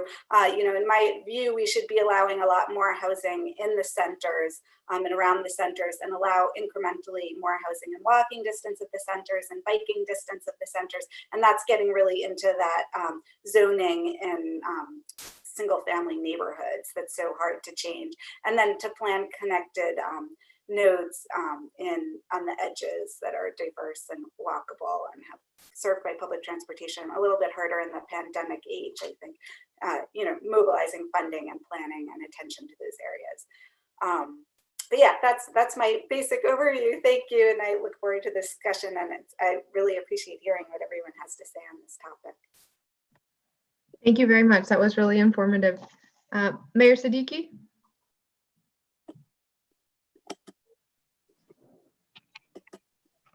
Hi, everyone. Thank you so much for having me. I will try not to repeat what's been said. So in Cambridge, what I'll say is that for many, many years, this has been, it had been talked about. And I think it all came down to the process. And so and it took a while. So I'll start with the reasons why many of us supported it. And those have been mentioned, but ultimately, our number one goal is to create and preserve affordable housing in the city. And we are in a housing affordability crisis. So we knew that with this overlay, it wouldn't solve all our problems, but it would help us at least create some more units that were 100% affordable throughout the city, because we have parts of the city that have more affordable housing than others. So it all goes back to equity and so forth. But it took a while. So the legislative process is something that, there's a lot of learnings from, because it didn't just happen in one term. This has been talked about since probably 2014, 2015. And finally, in 2017, 2018, we talked to our Cambridge Development Department to come up with a zoning scheme. And after that, we had, I think, over a dozen housing committee meetings. We had ordinance meetings. We had community meetings. There was a lot of process in between to getting it to be discussed by the council. Ultimately, last term, it didn't pass. What we decided to do was we tabled it so it could come back. We didn't have the support on the council for the overlay. And I can get into some of the reasons why some of my colleagues at that time opposed it, and why there was a lot of loud voices who were in opposition to the overlay. But ultimately, it came back this term. We had the support for it. We had done so many meetings. We had a lot of process, and we had the votes on the council to pass it. But really, the ultimate thing that the challenges that we had were to the as of right permitting, a lot of pushback to that. A lot of pushback to this notion of neighborhood character and changing neighborhood character. What would happen with height limits, setbacks, open space requirements? This huge worry that what we were going to build would not fit in to neighborhood character. And so there are a lot of really tough, divisive decisions and commentary that came out as a result of these discussions. And so ultimately, there were amendments made. There's a lot of amendments that were made the first round, but ultimately, because we didn't have the support, we had to decide to table it. And this time around, there wasn't as much opposition to it. I think still people were fearful of what these increased density allowances would do. But again, the approach was, this is what it'll look like. And so we did a lot of showing how this really wouldn't have a huge impact on our neighborhoods. We're about 6-7 miles, and there is affordable housing in most neighborhoods. So it was really doing that education part, and so that's some of the strategies our CDD department used. And so, I think it's really important that we did this. We have an evaluation process built within the ordinance to see how we're doing and so forth. But I think it's a really good start. How many units will it ultimately build? Some critics are saying it's only going to do 100. And our response to that was, that's 100 homes, right? And so whatever we can do to create that opportunity for people, we have to do. And we have such a track record from our affordable housing developers who make, amazing buildings and do listen to the community. So in lieu of this binding, approval process, we have built into the process a non-binding review. So, we still wanted to have some design guidelines and so forth. So there will still be somewhat of a process, but again, as you've heard throughout this presentation, the goal is to streamline it and not to hold up projects. And we had so many examples. And so we really did that research, how many examples of affordable housing units where buildings, one of the examples I have is there was a 40-unit building that was appealed, delayed the project for almost 3 years. And a redesign happened, and that resulted in the reduction of family size units and the loss of additional units. So we don't want that. And so this will enable us to have a more streamlined process. So I'll stop there, happy to answer specific questions. Thank you so much, Mayor. And Councilor Ewan-Campen, would you close us out for this round? Certainly. So thank you very much, Chairman Wu and councilors, for having me here today. This is very exciting. My name is Ben Ewan-Campen. I'm the Ward 3 City Councilor of Somerville. So that's parts of Union Square, Prospect Hill, Spring Hill. I'm also the chair of our Land Use Committee, where we've been working for the past several months on a citywide affordable housing overlay. The draft that we have before us in Somerville currently has the support of the Land Use Committee and will be moving to the full council for a public hearing next week. It has a lot in common with the proposal in Cambridge. I've shared our current draft with Councillor Bach. I'm happy to answer any questions and talk about it. I think it's very fitting today that I'm speaking after Mayor Siddiqui and so many of the advocates who are involved in the work in Cambridge, because we in Somerville certainly learned a great deal from what was done there. So I just want to start by being really clear about what an overlay means in this context for anyone who doesn't live deep in the weeds of zoning terminology.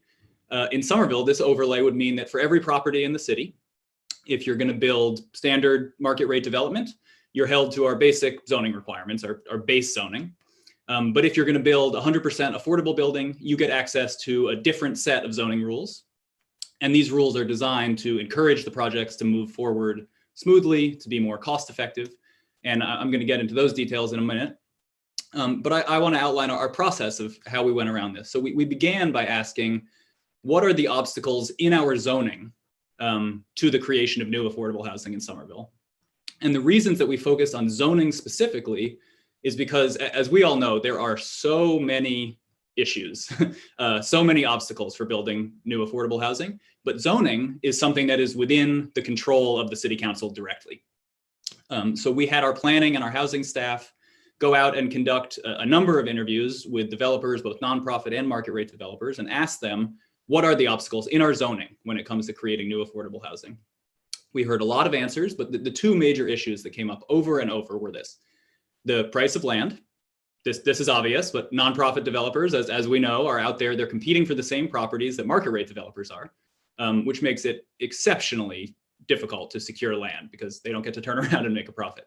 The second issue is that when these developers are seeking funding, when they're lining up the funding sources for their projects, the thing that funders are really looking for is certainty around what will be allowed to be built, the timeline, the risk of years of lawsuits, as we've discussed. So the overlay that we've created tries to address both these issues. To deal with the issue of land costs, we offer density and height bonuses for 100% affordable buildings. So the allowable heights for affordable projects, they vary based on what the underlying zoning is. So to oversimplify it, if you're in a 2 to 3 story zone in Somerville, an affordable project could go up to 3 or 4 stories, and there are no restrictions on the unit density within the building envelope. If you are in a 4-story, what we call mid-rise districts, you can go to 7 stories. And again, this is citywide, and the number 7 for stories is actually, that was the result of a lot of feedback we heard from nonprofit developers who emphasized that in terms of the available funding and the way that the construction process works, actually, this is an important sweet spot. So now, to deal with the issue of permitting, we removed the special permit that would otherwise be required for residential usage. So it essentially makes these projects by right. But I want to emphasize there is still a great deal of opportunity for community input on site plan, on aesthetics, on materials. But there is much greater certainty that the projects will ultimately be able to move forward in a reasonable time. So I am really excited to get this done in Somerville, but I also want to emphasize, I actually view this proposal and the work we're doing as a relatively modest step forward, really more of a floor than a ceiling for what local governments should be doing. The fundamental limiting factor around new affordable housing is funding. And this proposal doesn't address funding whatsoever. What we're trying to do at the local level is get out of the way for projects that do have the funding, that do have a path forward, to make sure that at the local level, we are not putting up any additional roadblocks. So again, I'm happy to answer any questions, and I'll wrap up there. Thank you very much for having me and for your work on this. Thank you very much. I want to recognize that Council President Kim Janey has been with us for some time as well. And if colleagues will indulge, we have a familiar face here that I'm going to bump to speak as the first person to do public testimony before we go into Q&A. Councilor Zakhem, welcome back. Madam Chair, thank you for having me. I want to thank many of my former colleagues and my successor as District 8 Councilor in bringing this important matter forward. It's certainly something that we've spent a long time working on, both in the public and the private sector, and particularly Councilors Bach and O'Malley for this hearing order.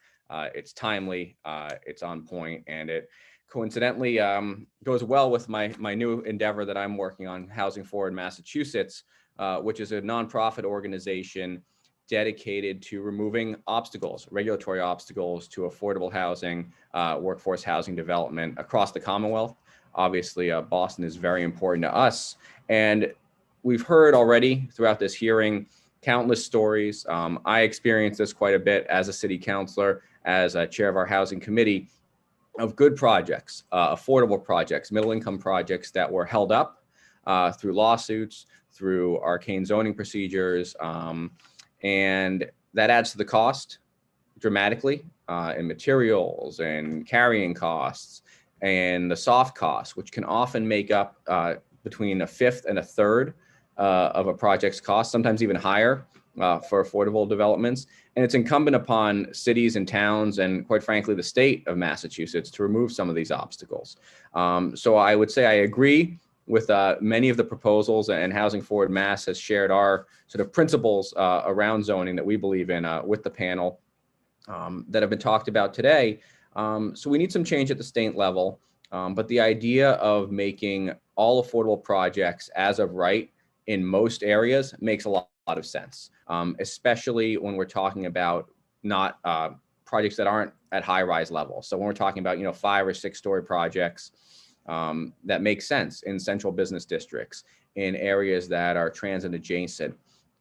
We need to be doing this. The process should not be this complicated. And quite frankly, I don't think it's acceptable as a matter of public policy, morality, or smart economic development to allow one individual butter to hold up what is otherwise a well-supported project that will solve a big problem for the community. So some of the changes that have already been talked about in this hearing, I wholeheartedly agree with. As I said, making very low income, other deed restricted projects as of right in most districts. Quite frankly, in the absence of massive federal funding, solving the affordable and workforce housing challenges is going to fall on cities and towns and states. And because we don't have a blank check the way the federal government does, we need to be smart about reducing regulation. And Councilor Ewan-Campen was mentioning this previously. We need to get out of the way, whether it's at the city or town level or at the statewide level. So we're excited to see some movement on this, certainly in the Boston City Council, our colleagues in Cambridge and Somerville and at the State House. I'm happy to take any questions on the plans and proposals and goals of Housing Forward and how we can be helpful in doing this, because not only are we interested in developing and proposing model policy proposals, but we also want to help organize and make sure that these goals are achieved in city and town halls and at the State House in Massachusetts. So I want to thank you for your courtesy and letting me speak here, Councilor. This is not exactly the way I envisioned my return to the council chamber to be when we left in January. I do look forward to all of us being back in that building again soon. Thank you. Thank you, Councilor Zakhem. And there had been only one other person in the waiting room for public testimony. So, and they've been waiting for a very long time. So Moira, if you're there, oh, are you still there? Actually, I think we might have lost her. Okay. Okay, then we'll just dive into Q&A, starting with Councilor Bach. Great, thank you so much, Madam Chair, and to Councilor Zakhem, my predecessor. It's so great to see you here in this space, and I'm glad to know about your endeavor pushing this forward, because I think we do. I think it is absolutely right that this conversation today is about what we can do here in Boston, and it is also true vis-a-vis what you said, and also what Amy Dane said in her presentation, that we need a level of partnership on creating affordability across the metro region and the Commonwealth that we don't always see from our neighboring municipalities. And so, we really need folks advocating for that. But some neighboring municipalities that really are giving us a model here are Cambridge and Somerville. And I really want to thank the mayor again for being with us, and Councilor Ewan-Campen. And just to say, I think that I think Mayor Siddiqui is underselling the process around the affordable housing overlay in Cambridge was very contentious. I followed it closely. And her leadership was a big part of saying that this is something that the city needed to do. I think it's funny sometimes when we're talking about inclusionary development and affordable housing, folks, end up saying, well, I don't think we should do this because it's not inclusionary enough. The ratio of affordable housing isn't too high, isn't high enough. And then when Cambridge was talking about 100% affordable housing, you had people sort of casting about for alternative arguments because, of course, it was all affordable. And I think, unfortunately, that we still sometimes fall prey to prejudices about what it means to have a really economically integrated community. And I think anything we can do to push back against that is important. And I do want to say councilors have in their inbox both the Cambridge legislation and the Somerville legislation. And I think I wanted to ask Ben, I saw in yours that you're sort of, to the point that Mr. Glasscock raised earlier, it's not an across the board, if it's affordable, anything goes, but like you explained, you're sort of allowing a kind of equivalent bonus for every area. Is that right? So it's sort of like if I'm a 4-story area, I might be able to get, well, I up to 5 or 6, right? And then so you're sort of doing a graded approach. Is that a fair description? Yes, that's exactly right, Councilor. So the way that our zoning works in Somerville, we actually recently overhauled the entire city the way that our zoning works. And we have what's called neighborhood residence districts that are basically 2.5 stories, urban residence districts that are up to 3 stories, and then mid-rise and high-rise districts that are 3, 4, 5, 6 higher. And then the bonus that you would get for an affordable project scales with what the underlying zoning is. So it still matches the kind of citywide logic of kind of our strategic planning vision for the city.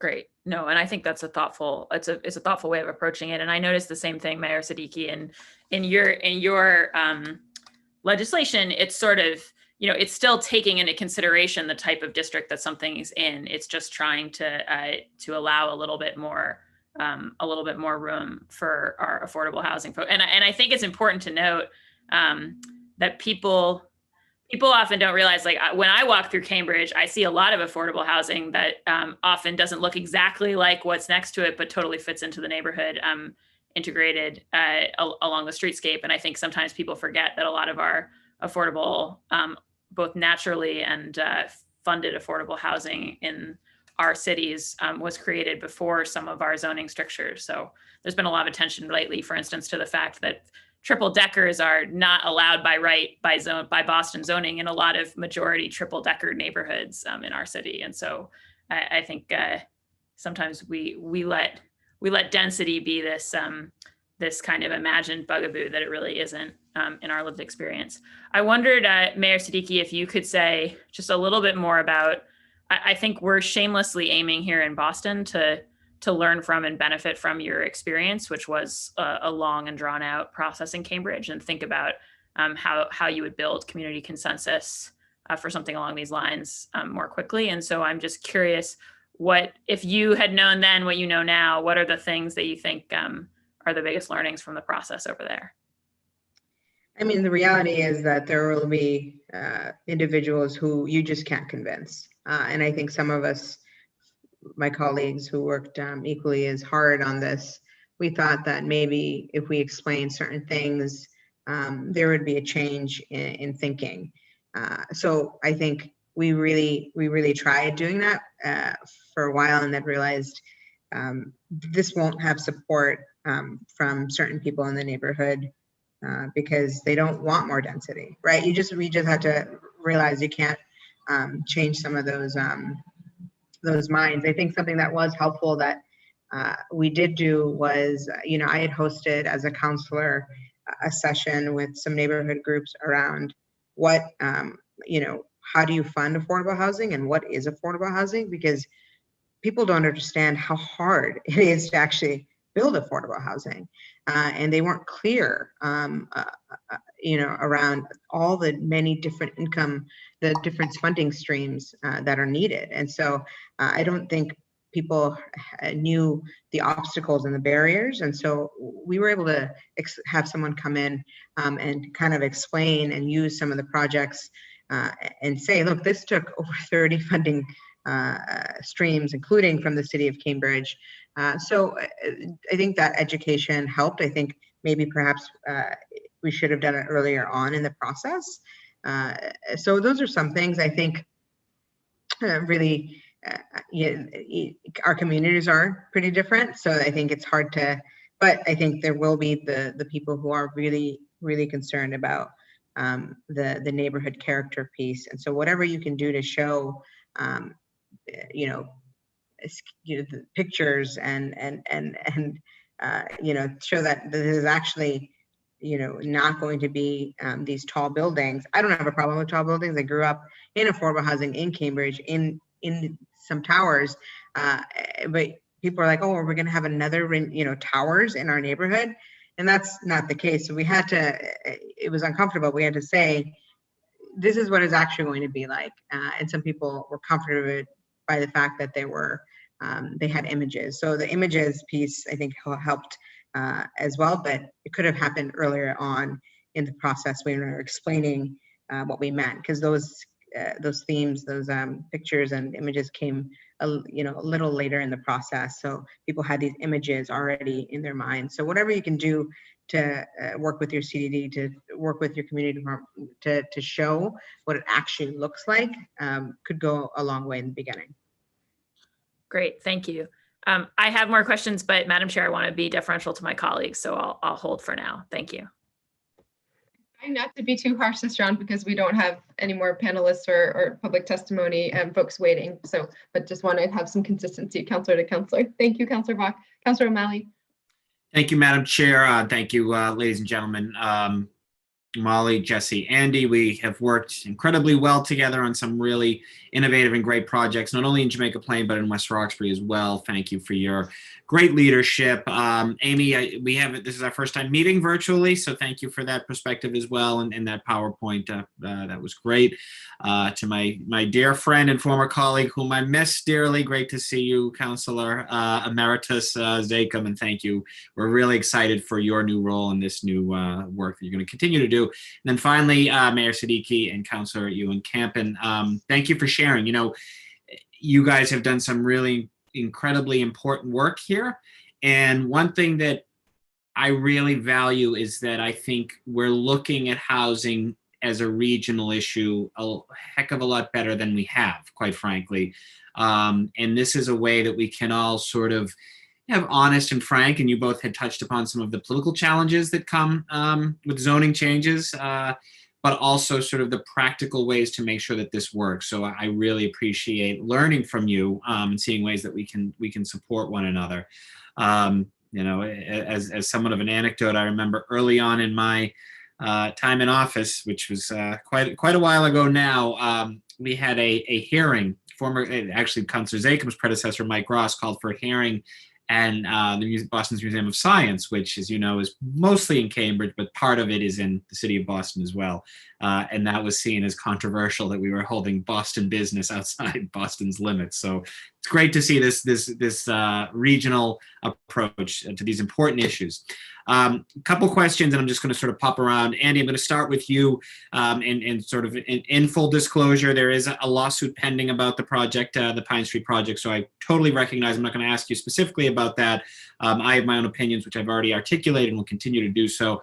But I'm curious, TCB has done projects like this throughout, I think, the Eastern Seaboard, it's safe to say. Have you seen, can you just briefly touch upon other challenges or other ways that maybe better processes that you've encountered? You oversee, I think, most of the sort of the East Coast TCB projects, certainly the Mid-Atlantic and New England. Other ways that, has this happened in other cities? Is this something that's sort of uniquely Boston or uniquely Greater Boston? Or are there safeguards in place so that in my opinion, not yours, a frivolous and divisive lawsuit can't derail an otherwise incredibly supported project? Unfortunately, it's not unique. I mean, unfortunately, we have in other places encountered certain lawsuits as well. I mean, obviously each city, town, state has slightly different laws, and so exactly how it comes about, different zoning processes and all that stuff. So it's hard to say anything universal other than there is definitely other places have such things. So it's great that there's this progressive view of it all. I think one thing important to say, that part of this, one of the discussions earlier, coming back specifically to Boston, I think it's not it's certainly one project per year getting delayed is way too many, but I think as some people have talked about, it isn't just about allowing those projects to move forward with better zoning. It's also, even if you eventually get the zoning approval, simply having to go through that process can add time and money to a process. So, if nothing changed about the Article 80 process in Boston, and you went through that, you got your BPDA approval, you have to go through X number of months through a ZBA process. And so if it was as of right, again, I don't know the technicalities of how Article 80 relates to ZBA, but if you got Article 80 approval and then you were done with the process at that stage, that would be a huge benefit, not just to the projects that have the threat of litigation, but just to allow other projects, projects that are lucky enough, which are most, don't have to go through that litigation process, but still it would be a big benefit to allow those to go more quickly. No, I think that's right. And I'm glad you mentioned or invoked Article 80, Andy, because I think that addresses the sort of hypothetical that Brian Glasscock raised of, what would be the safeguards if a 15-story building would be plopped in a neighborhood? Well, something of that size would still go through the Article 80 process, but we're talking about what the zoning relief sort of steps are. So I appreciate that. I'm going to, before I get to the mayor and councilor, I guess I'll open up to Molly, Jesse, or Josh. Any other thoughts specifically on, I think you all sort of articulated this well, but as we look to make changes at either the zoning code or through the zoning commission, are there other sort of aspects that we should be cognizant of going forward, or anyone want to sort of jump in on that? Sure, if I can No. briefly, Counselor, I think, a lot of it's been said already, but the underlying issue is, and I will quote Councilor Ewan Campen again, is that local government needs to remove whatever obstacles that can be to this, whether that's removing opportunities for lawsuits, whether it's speeding the review process. And listen, as I know my former colleagues understand, and our colleagues in Cambridge and Somerville, obviously neighborhood residents should and deserve a voice in development projects in their neighborhoods. But that cannot be an ultimate veto, particularly when it comes to much needed affordable housing. Creating more affordable housing, denser housing in our communities contributes dramatically to better outcomes around racial and social equity, around reducing carbon emissions, around basic economic development for our communities. And it's really critical that we do that. And if there are ways that we can fairly remove these, you've seen in other cities across the country, particularly recently in Oregon, of changing some of their zoning regulations to allow as of right more density. I'm sure earlier there was discussion of the Boston Indicators report that recently came out. This is very much a regional issue, but Boston can and should be leading the way. And I also think we're in a place where, there's a dramatic need for this, and there's an appetite for making these changes. And I urge everyone involved to seize that opportunity and make some really revolutionary change that will improve our communities for the future. I would just like to add, Counselor, just underscoring some of the elements that I did talk about in my comments. I think we have been talking a lot about process, and process is certainly key for the reasons that many of us have already mentioned. But there are those sort of unsexy elements of zoning that even if officially something is by right, might render a project infeasible, right? So things like I mentioned, setbacks, lot setbacks, floor area ratios, height restrictions, those technical elements of zoning that can actually make a project infeasible. So you can say, yeah, go build a 4-story, 20 unit development, this is just off the top of my head, on XYZ parcel, and we're going to allow you to do it by right, but technically you can't fit in those 20 units onto that lot. So, I think it's critical that element continue to be a part of this conversation, because just as much as process can kill a project, the zoning requirements or restrictive zoning requirements can kill a project as well. That's great. Thank you. No, I appreciate that. And let me just close, because I know we've got other counselors to get to, and there could be time constraints. But Mayor Siddiqui and Councilor Ewan Campen, obviously, in addition to displacement, affordability, we are all feeling in our respective municipalities the high cost of doing construction. There are so many shared issues that I think this could help alleviate. And I'm just curious if, I think you both touched upon it well, but before I close out my questions, are there any, we're sort of at the beginning of the process. I think you, both your municipalities have sort of getting the ball down the closer to the field goal, so to speak, and in the end zone. Any cautionary sort of words for us as we begin engaging our constituency and working sort of collaboratively that we should be looking at as it relates to this? If either of you want to jump on that. If I could bump for Mayor Siddiqui to have preference, because I know she has to run to another meeting. So feel free to add any final words of wisdom for us to your answer to Councilor O'Malley as well. Thank you. Thank you, Madam Chair. Thank you, Mayor. Sure. I think I've mentioned what I would maybe expect and caution. I think it's a lot of conversation. I think start with the goals, right? Start with the goals. The goals are what it's all about, and then those details that are important. You have to listen to people. I think some folks critiqued was that there were some counselors who just weren't willing to listen, or alleged they weren't willing to listen, and I think people in that way somewhat felt unheard. And so whatever you can do to say, look, I hear you, I don't agree with you, but here's where I'm coming from. instead of getting to a place where it did, as Councillor Bach mentioned, it was very, I don't know the word, but there were a lot of feelings and hard feelings from community members as to what some of the things that were being said.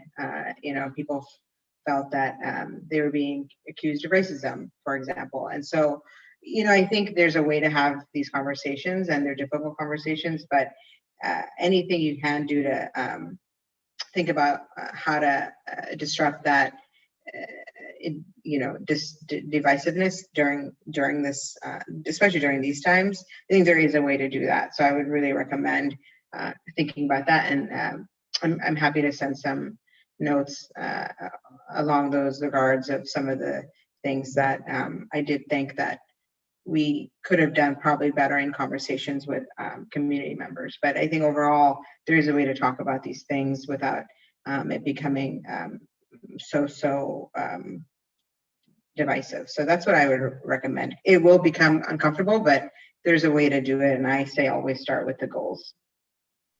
I appreciate that. Thank you. Thank you, Mayor. I would just add to what Mayor Siddiqui said. I think it's important to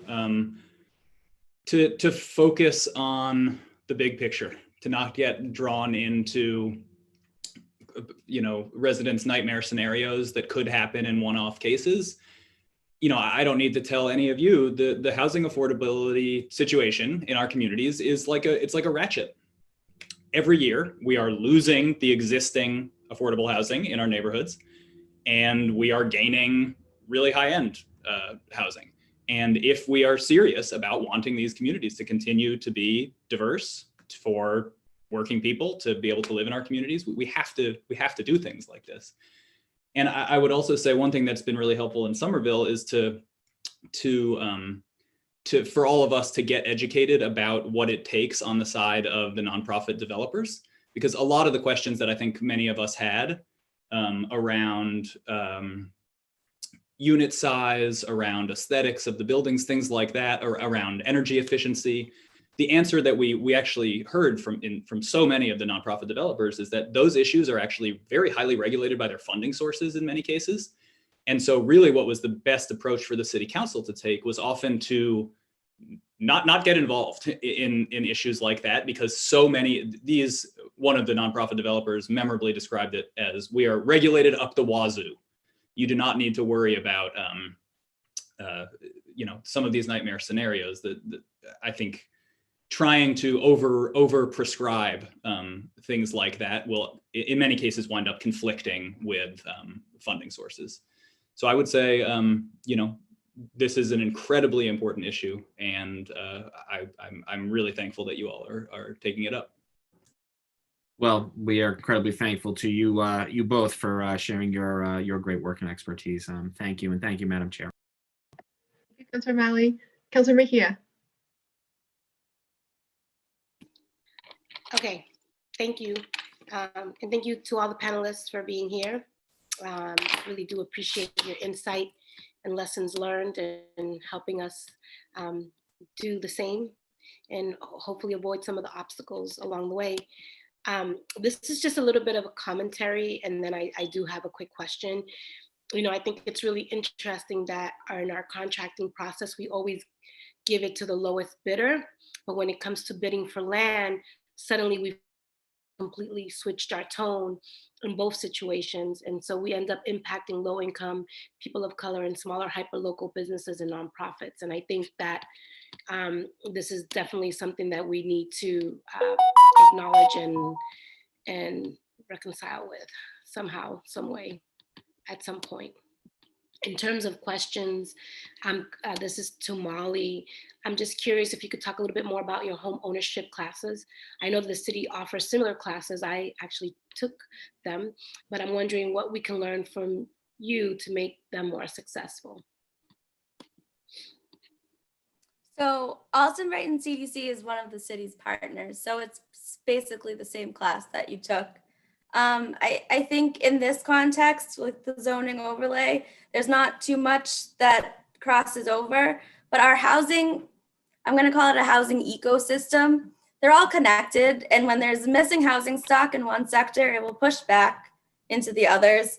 And at the end of the day, the people with the money will outbid the people who don't have money. And so I think it's really important to think about ways for market rate development to be cheaper, for small developers to get involved in projects, and the same zoning restrictions that are faced by many of the CDCs doing bigger, subsidized or mixed income, mixed use development. That's faced by small developers too, but they don't have the same access to capital to carry them through that process. Furthermore, anytime there's a variance involved, we're opening it up to a lawsuit. So it doesn't matter if there's community support. It doesn't matter anything. Like the variance opens the door. And so developers seek ways to get stability and avoid that process. So they do smaller projects that cost more. And in the end, I think the first-time home buyers lose out every time. Thank you for that. And I'm just curious, and I'm not sure who would be able to answer this question, Councillor Wu, or maybe even if this question is appropriate in this forum, but I am curious, oftentimes we talk about affordable housing and it always seems like it's a dirty word that we should not be talking about affordable housing.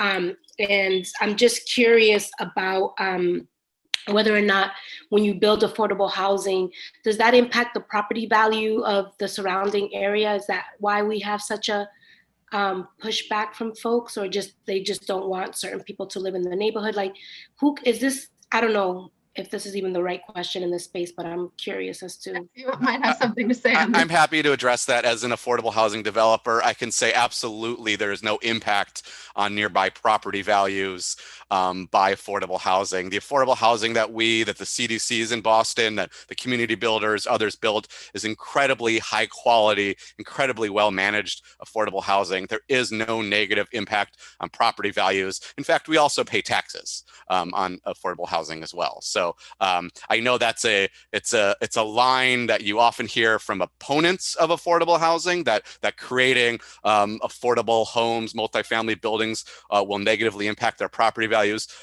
There is no evidence that has happened at all. Yeah, so I guess, yes, I'm sorry, just because I really want to push back a little bit, that as someone who grew up in Section 8, I do hear that from a lot of folks. There is this belief that because you're low income, you're undesirable, and therefore that's going to impact whether or not people want to live on the block that you are building low income housing in. So that's probably where I'm coming from, but I'm just curious. Madam Chair, may I add to that? So, Councilor, it's a really important question, and in our research, and it's not certainly groundbreaking research, there's actually been a lot of good, more widespread publicity on these issues recently, is that so much of zoning was initially developed in this country to be racially and economically exclusionary. And while it may not explicitly have that goal in this day and age, the effects are still very much there. So obviously this is about Boston, the city of Boston, which is an incredibly diverse community, and we should be building housing for all types of folks, all from all backgrounds. Once you get out of the city and out of Boston, Cambridge, and Somerville, it's even more stark. Sort of the really explicitly exclusionary goals of zoning policy, and you see that every day in the access to educational opportunities, to jobs, to good, affordable, and middle-income housing. So it absolutely needs to be addressed, and I think you're 100% right to call it out in this forum, as it should be, I think, in any forum where housing and zoning is being discussed. We need to be more thoughtful about it. Allowing the creation of denser housing in the city and across the state goes a huge way to address some of these issues, and it's time we did that. Yeah, and then I don't know, Chairwoman Wu, if I have opportunity for one more question. Yep, go ahead, Councilor Mejia.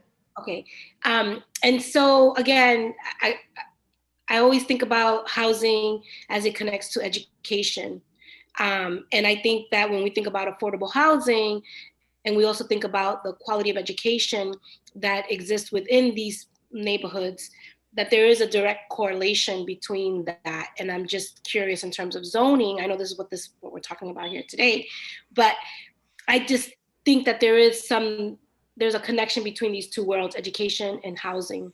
And I don't know, maybe this is something you all experts can think about and marinate on, but I just felt like it was important for you to know that I know that there is a connection between housing and education and how it impacts affordable units in the city of Boston. I'm going to just ask if Councilor Ewan Campen wants to respond to that specifically or offer any final words, because I know he has to jump to another meeting as well. Nothing in response to that specifically, but I just wanted to thank you again for having me here. And it was great to see you all, and I wish you the best on this. Thank you. And anyone else on Councilor Mejia's question? I will, if that's okay, Councilor Wu. Councilor Mejia, I don't know that I have a great answer for you, but it is certainly something we think about as we at B'nai B'rith Housing endeavor to build more family housing in the city of Boston, as we're doing in West Roxbury right now. And, you know, I think obviously educational policy is a huge discussion in our city right now, and that goes obviously beyond just zoning. But to some degree, even though we don't have neighborhood schools in Boston, you know, people do make choices about what schools they attend sort of based on where they live, even if it's not codified into the way our system works. And so, you know, that's why one of the comments that I made in my comments was about making sure we distribute new affordable housing through all neighborhoods of the city. We want to build strong, equitable educational opportunities across the city. We also want to do strong, affordable, equitable housing opportunities across the city so that we can sort of marry those two policy discussion areas. Thank you, Jesse. And that's all, Councilor Wu. I don't have any more questions for now. Thank you, Josh. It's good to see you. Thanks. Thank you. Councilor Braden is next in the lineup, although I know she had mentioned earlier she had an 11:30 hard stop, so I think there's a chance. Councilor Braden, are you there? Okay. And I believe Councilor Arroyo and Council President Janey were going to defer their questions this round as well. So back to our lead sponsor, Councilor Bach, for her second round. Thank you for deferring earlier. No, that's fine. Thank you, Madam Chair. And I think a lot's been said. I think that one thing I'll flag that's sort of different about the Cambridge and Somerville approaches is that Cambridge, well, they both did it across the city, but because of that new zoning that Ben mentioned that's come in Somerville, it's transit oriented, that new zoning. And so therefore also these like zones of permission become transit oriented.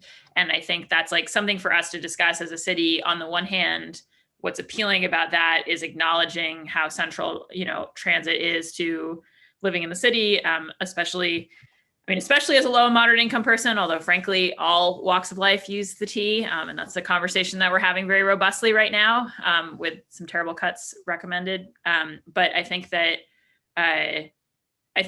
there's an advantage to acknowledging that it's particularly great to put affordable housing close to transit.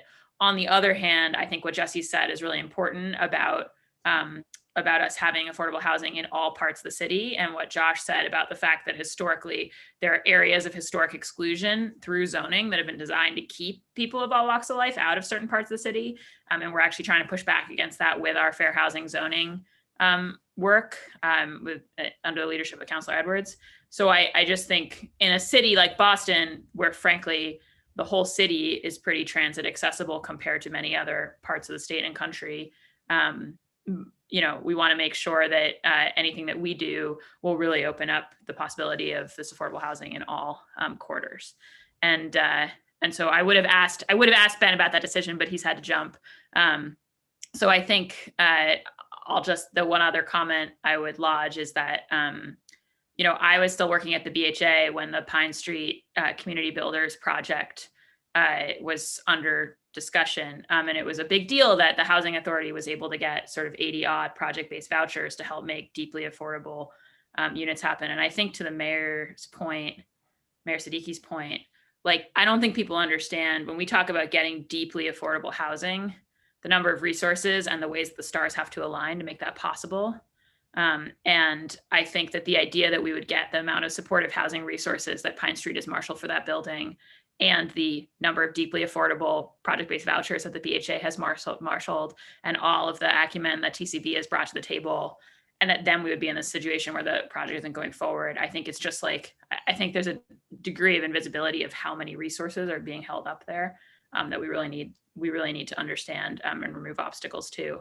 And my final note would be something that Councillor Wu often raises. I think our existing zoning system creates real arbitrage in terms of land value, like people who reckon that they can get something permitted versus people who aren't sure, right? The former category of person, the land is worth more to them, and so they can bid more. And it's really not a great system from the perspective of transparency and consistency. I think that having some rules across the board that gave affordable housing developers a level of confidence about what they were going to be able to get permitted would be both good for our goals of proposing affordable housing, and would also be really good for kind of a level of equity across the board of access to that kind of development work. So it's something I just want to flag. This has turned into a comment rather than a second round of questions. I just want to flag that it's certainly something that my office is looking to sort of move into an ordinance conversation in the new year. And I really appreciate all the colleagues joining today, and everybody, all the expertise on the advocate and adjacent community side coming to the table. So thank you, Madam Chair. And thank you to my colleague, Councillor O'Malley. Thank you. Do any of the panelists want to respond to that or offer any final comment? And then I'll kick it over to Councillor O'Malley for a closing statement as well. Just say I agree wholeheartedly with my successor as District 8 City Councilor. And before we close, I know in the interest of time, I'll be very brief here, is that I think Molly was mentioning this earlier in response to one of Councilor Mejia's comments, is that we need to also be thinking about the entire housing ecosystem and what affordable means.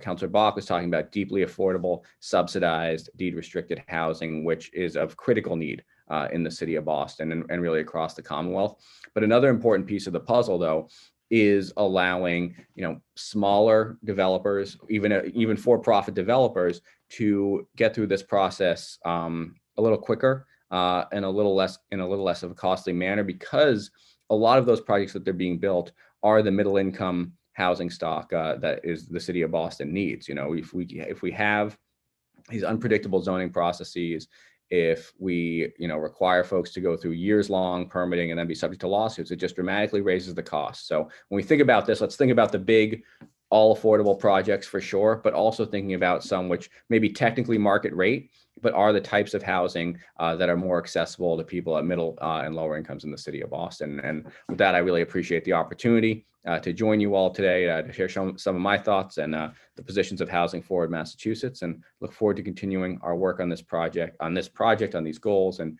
being helpful in any way that we can. Thank you. Any other panelists? Everyone good? Okay, then let's do Councillor O'Malley, then Councillor Mejia, and then if Councillor Bach wants to add anything at the end, and then we will wrap. Thank you, Madam Chair, and thank you, everybody.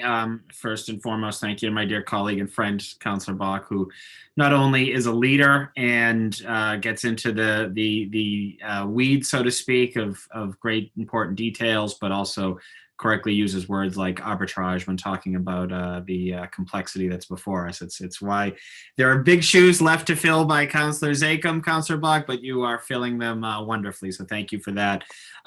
Yeah, obviously, I look forward to continuing the partnership with Councillor Bach and everyone on this Zoom call and others in the new year ahead. It will be so just among countless other reasons why I am looking forward to January 20th of 2021 is to have a president who will no longer use housing, among other things, as a divisive, racist, we can't even say dog whistle anywhere, dog bullhorn, to divide people. We actually have a president-elect who recognizes the need and the dignity for housing, for affordable housing. So looking forward to working with Councillor Bach as it relates to sort of looking at an ordinance, looking at some changes.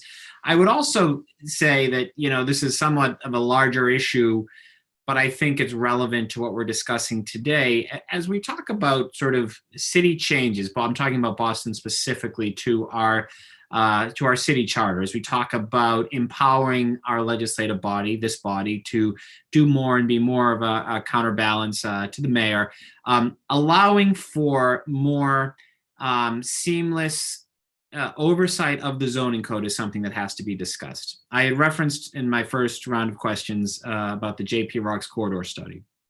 This was something that was an incredibly arduous, long, laborious process, but I stand by the recommendations wholeheartedly, and we have used it with some success to shape much of the development along the corridor from Forest Hills to Eggleston Square.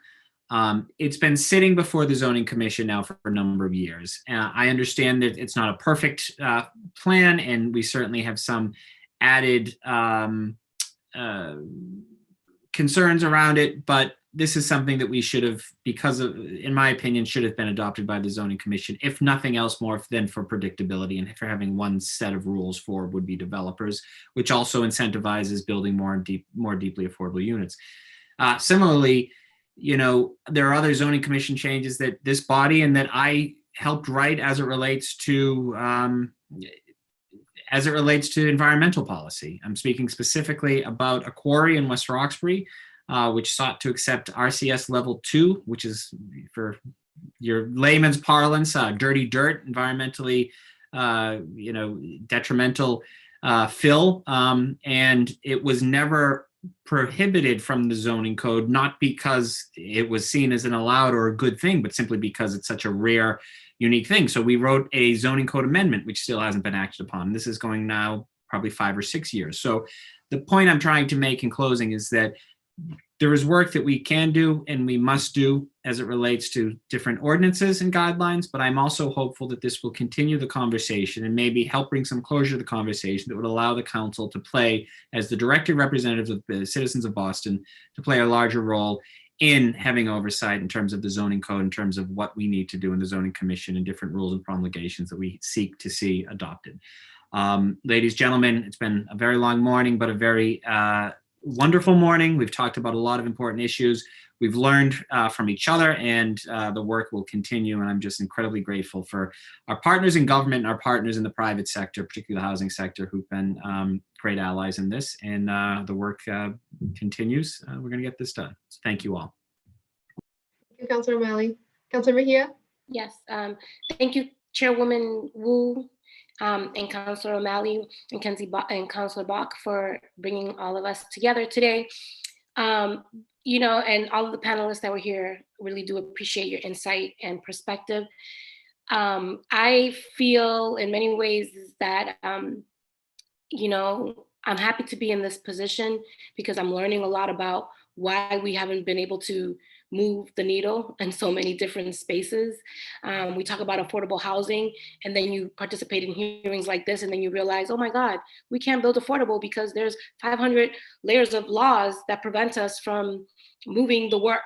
And I think that this is what's so frustrating for a lot of advocates and people who are living the realities, is because we feel we get a lot of lip service, but it's not really lip service. What it is just there's very little, oftentimes we lack the political will and courage to move beyond these conversations and say, you know what, the buck stops here, we're gonna do X, Y, and Z.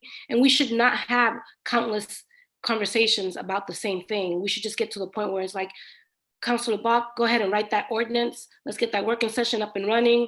Let's get, you know, the community engaged. People need to put their differences aside and let's just get to the business at hand. Because if we don't act with a sense of urgency, most of the people who are living in the city of Boston are going to end up in Brockton, which already they are moving to Brockton, Randolph. And it's like just displacement is crazy here in the city of Boston. And we're getting to the point where we're gonna have to start taxing the city of Boston for every person that gets kicked out, right? Because either we're gonna have to do something about the situation, or we're gonna have to start hitting our own pockets. And I know that's crazy talk, but I'm just telling you all that people are just frustrated out in these streets. And so I'm really excited that you all are here and we're having this conversation, but we need to move beyond these dialogues and show people that we're ready to roll up our sleeves and do the business of the people. And I'm looking forward to doing this alongside each and every one of you. And thank you so much. Thank you, Councilor Mejia. Okay, last word to Councilor Bach.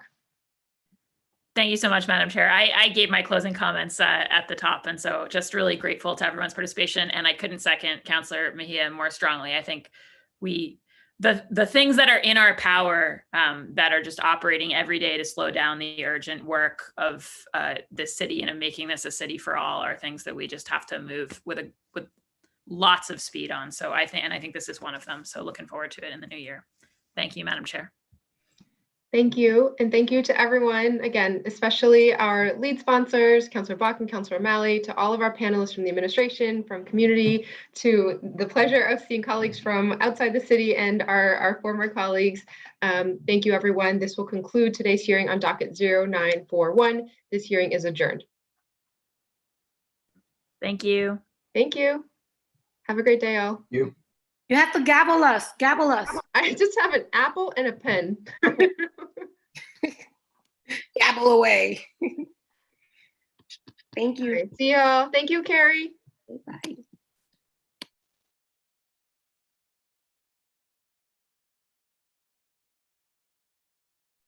You're welcome. Have a good day.